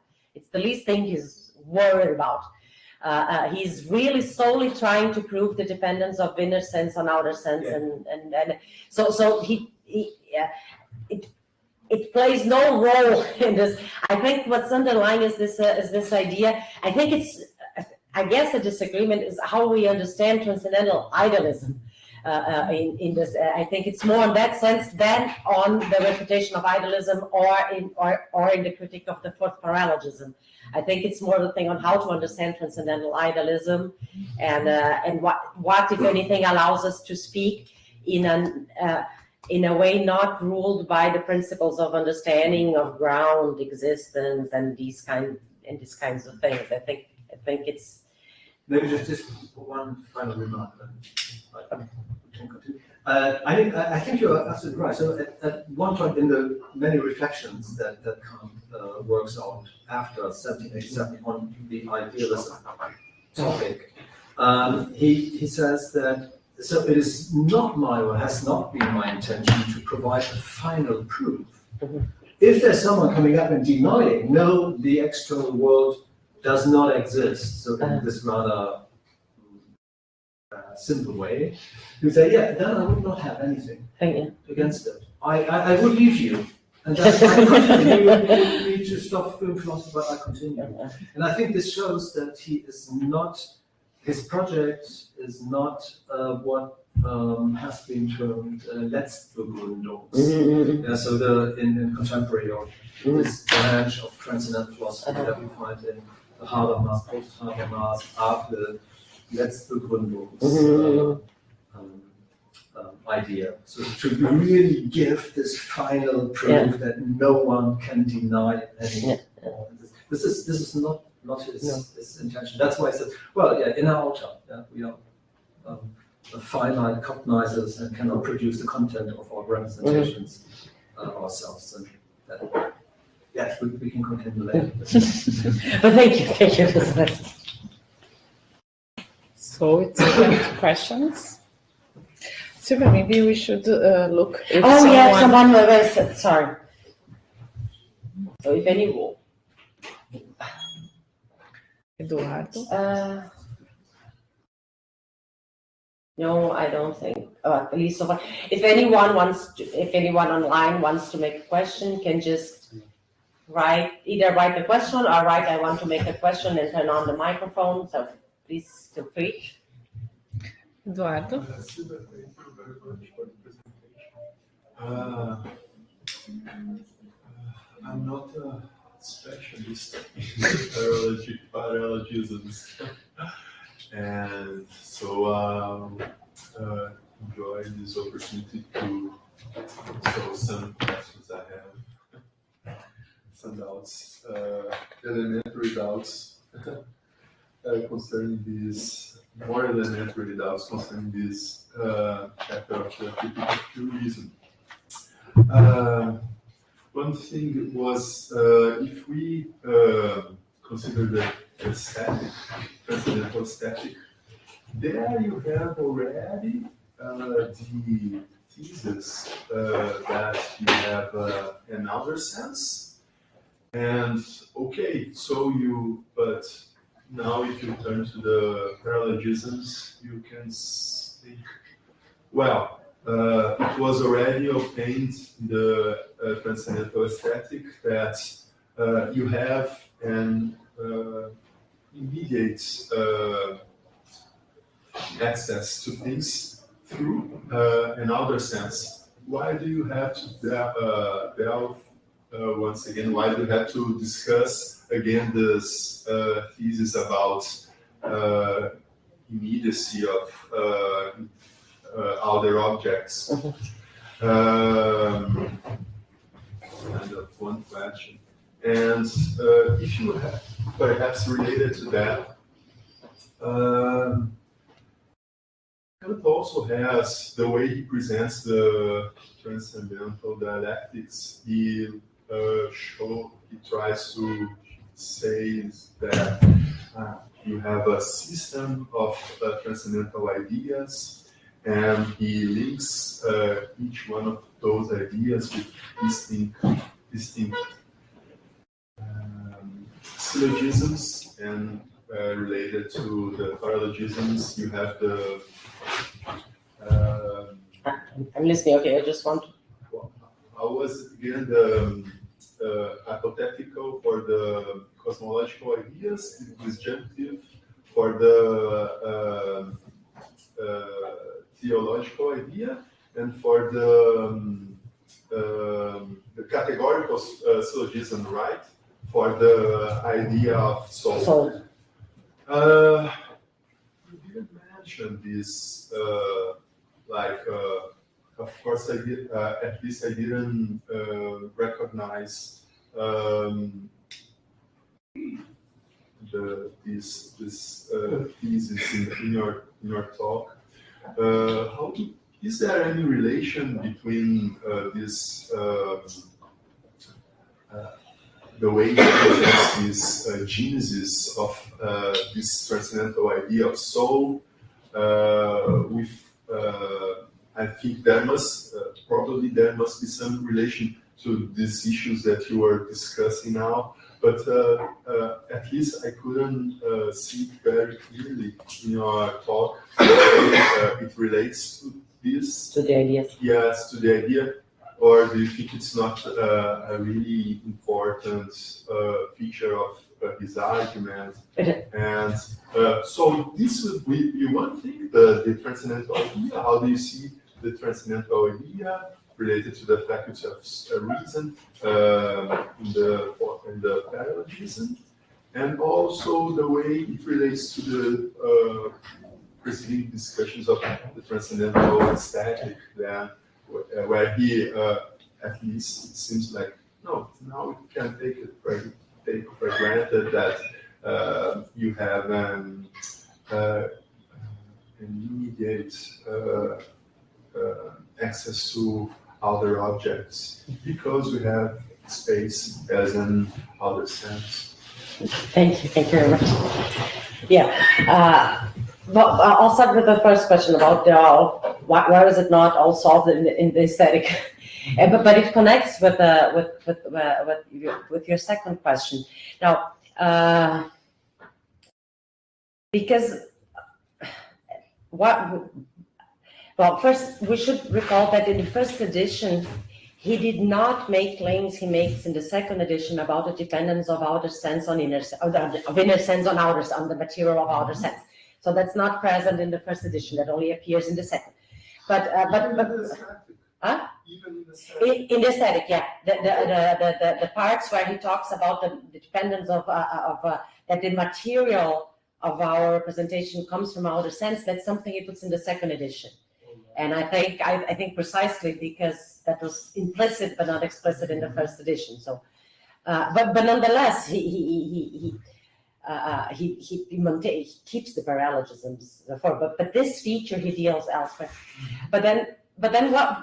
But anyway, independent of that, why isn't it already established that we have representation? Because I don't think what he's trying to prove in the four paralogism is that we have access to things in space. I think he's he's assuming that, and he's trying to undermine a specific ground of doubt that those objects exist, which is the reasoning that the problematic idealist makes. And I think what he had in mind, take what happens in the second edition, okay? Take what happens in the second edition is this, that I distinguish my own existence, that of a thinking being, from other things outside me, to which my body also belongs. This is equally an analytic proposition, it's true. For other things are those that I think of as distinguished from me. But I do not thereby know at all whether this consciousness of myself would even be possible with things outside me, through which representations are given to me, and thus whether I could exist merely as a thinking being without being a human being. What is he trying to undermine here? It's an argument, one of the arguments for the immortality of the soul. But to say, I do not depend, say, okay, let's put it in a simplified version of a Cartesian reasoning. I can clearly and distinctly conceive of myself as a thinking being while denying or doubting the existence of other things. Therefore, I'm independent of it. I'm independent of things in space, and if my body dies, I do not necessarily die with it. So it's hard to see, but I think from the beginning, what he was, that's, if you put it this way, then you can see that the second version fits well with what he's doing in all paralogisms. Because, like, what happened? He has finished the analytic, he has said in which ways we can use a category, knows things, and said, oh, but that's always referred to possible experience. And then comes a rationalist and says, oh, no, but I can derive some things purely a priori without reference to space and time from the mere conception of what is a thinking being. I must conceive of a thinking being and that and those and that ways. And being that I conceive it, I know and I know that I am a thinking being. So I am a thinking being and necessarily conceive of myself in this way. And well, of course, I have the properties I necessarily conceived as a thinking being. And one of them would be that. Listen, I exist, I think, and I can clearly and conceivably, and clearly and distinctly, conceive of myself as a thinking being without the existence of material things. Therefore, I do not depend on them. And that's and that answer he has to and then what he's trying to do, what he'll try to show is no. Listen, in order to make that inference, you make a false step, you make a paralogism. You cannot, from the way in which you conceive yourself as a thinking being, from that move to you being the way you necessarily conceive yourself when you conceive yourself as a thinking being. So he wants to block, he has to block that passage, and that's what he's trying to do it. Now, what happens is that because in the case of the fourth paralogism, the move is made because the move is made because of this reasoning that says, okay, I have no immediate access to things in space. So in that way, the representation of myself is completely independent from them. Therefore, I am independent. And then, so a discussion that has not necessarily anything to do with what he's trying to do, as it sounds clear in the form. It becomes intertwined in that, and then he says, but if you keep in mind that all he's doing is saying, no, it may be, you are wrong in saying that you only know by inference the existence of material things. But why did according to Kant, why did the rationalist make that move? Because he was a transcendental idealist. And then he said, no, you don't have, that's more detailed to be done, but this is a false step. You're only making the step because you're a transcendental idealist. But there's nothing wrong with saying that you are immediately in contact with things in space. So you could very well depend on them for your thoughts. You cannot make that inference. So I think that's what, but I would have to be really careful to show why, perhaps this little bit, perhaps that would be too long, but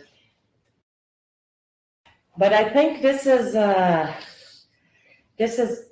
no, I won't try to, but really, if you make some conversions and substitutions here, okay, you can see that's kind of what he has in mind. He's saying, okay, well, the existence of things in space, of things outside me, is only inferred, so therefore it is doubtful, and there's a sense in which then you can conclude that you're independent from them. And you say, no, you cannot do that. You might as well be dependent on it. But then he's not proving that I depend on material things. And I think a sign that he's not intending to prove is that he simply says, oh, it is enough that you cannot imagine things had we not perceived them in space. He's assuming that. And then he makes it explicit in the aesthetic in the second edition. So what I will not be able to answer, because it's not completely clear to me, is how to apply the cross-syllogisms, the thing that the explanation he gives for the ideas, with that identification of the I as a thing with it's an absolute substance, and it's not. I have some ideas, but I wouldn't even be able to think. But it's a good point. But anyway, it is that once you've shown that, then you explain how you generate the object of rational psychology, and then he has to answer this alleged science of the soul based exclusively on the idea of the soul, and said, okay, no, you cannot make a science with that.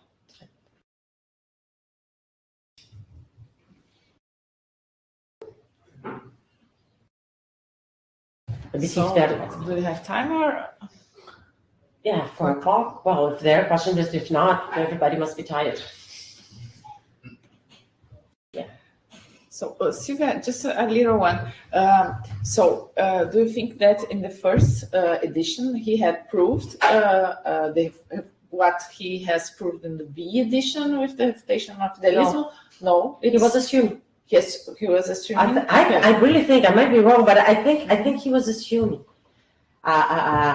So the relation about the first edition and the second edition is just a relation of clarification. He's clarifying what it was assumed there. Yeah. Okay. I think so, and that would, and he says there's a supplement in the manner of proof, and I think it's symptomatic that all the reference of the dependence on inner sense on outer sense, they come in the second edition.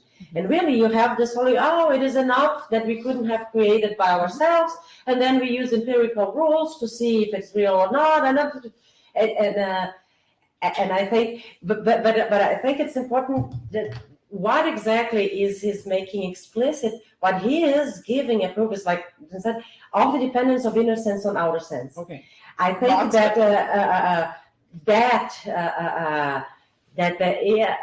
it's not that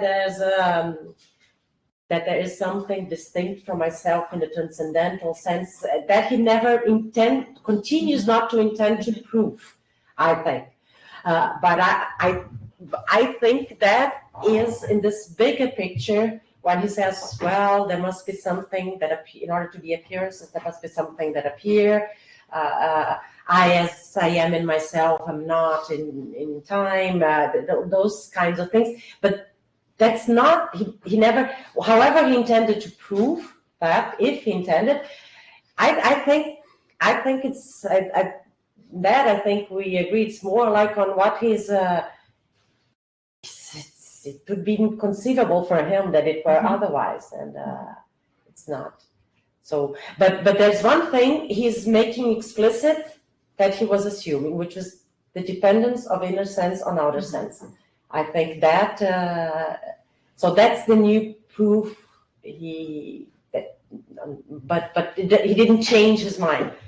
I really think he realized it was a very bad idea to write the fourth paralogism the way he wrote it, and he rewrote it, but not changing his mind about it, just as a bad formulation, which is no problem. But well, I might be wrong. Sylvia, one question. According to Kant, is the soul mandatory to the human existence? Mandatory how? The mandatory. Depends on what you understand on soul. Okay, you usually use the soul for anima, for like the human, for example. No, what kind of question? Because yes. No, it is. We are really not only to humans, but to living beings in general. I mean, we have to have soul is the animating principle of matter. In that sense, it's, in that sense, a living being could not have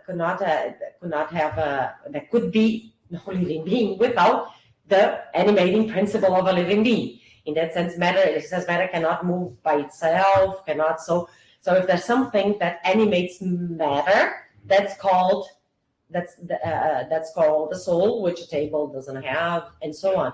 And then we are even something more. We not only in that he says it's a movement by representation in that sense. Like a dog has a soul, and he represents because he hears the noise and something, well, if not representation, concerns very similar to us, interacts with the animating principle and makes the dog go and eat food. And then we are, but he says that in addition to that, we are spirits because we have self-consciousness. We are capable of not only representing, but knowing that we represent. And without that, you wouldn't call a human, so a machine human wouldn't be a... The soul can help us in the time and space, for example, to organize. Right, it's animated, which organizes us, and yeah, I think that's the most I could say. Yeah, it's just that you couldn't speak of a cognizing being without this animating principle of because a cognizing being has representations, so it's not, it moves matter, and it's not only moved. And the soul comes from the divine. No, he doesn't say anything. No, he doesn't. Well, he might believe that, and perhaps for practical reason, we must believe that. So that's another story from the theoretical point of view. So that's why I said depends on what you understand on soul. If you understand on soul, the animating principle of matter. A simple energy, for example. Huh? A simple energy. We don't know. I don't know if it's a simple energy, but we'll say we know that's not purely matter, he would say, but more than that, we don't know.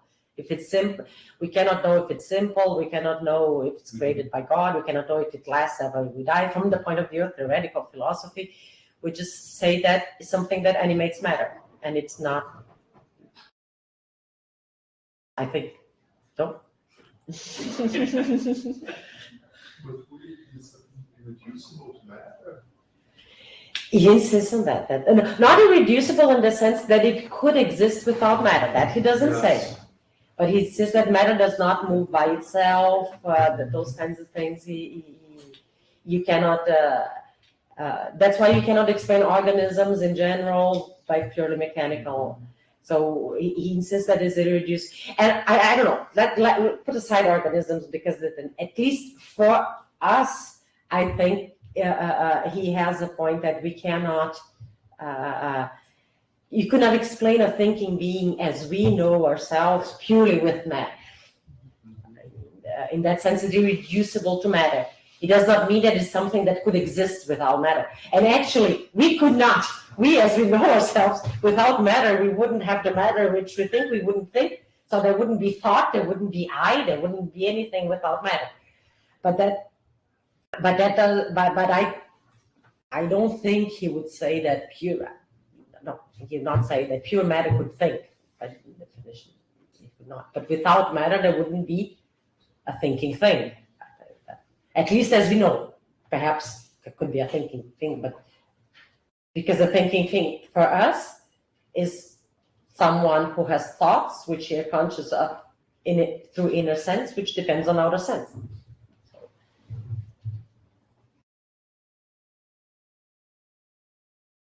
I think. I think you are right.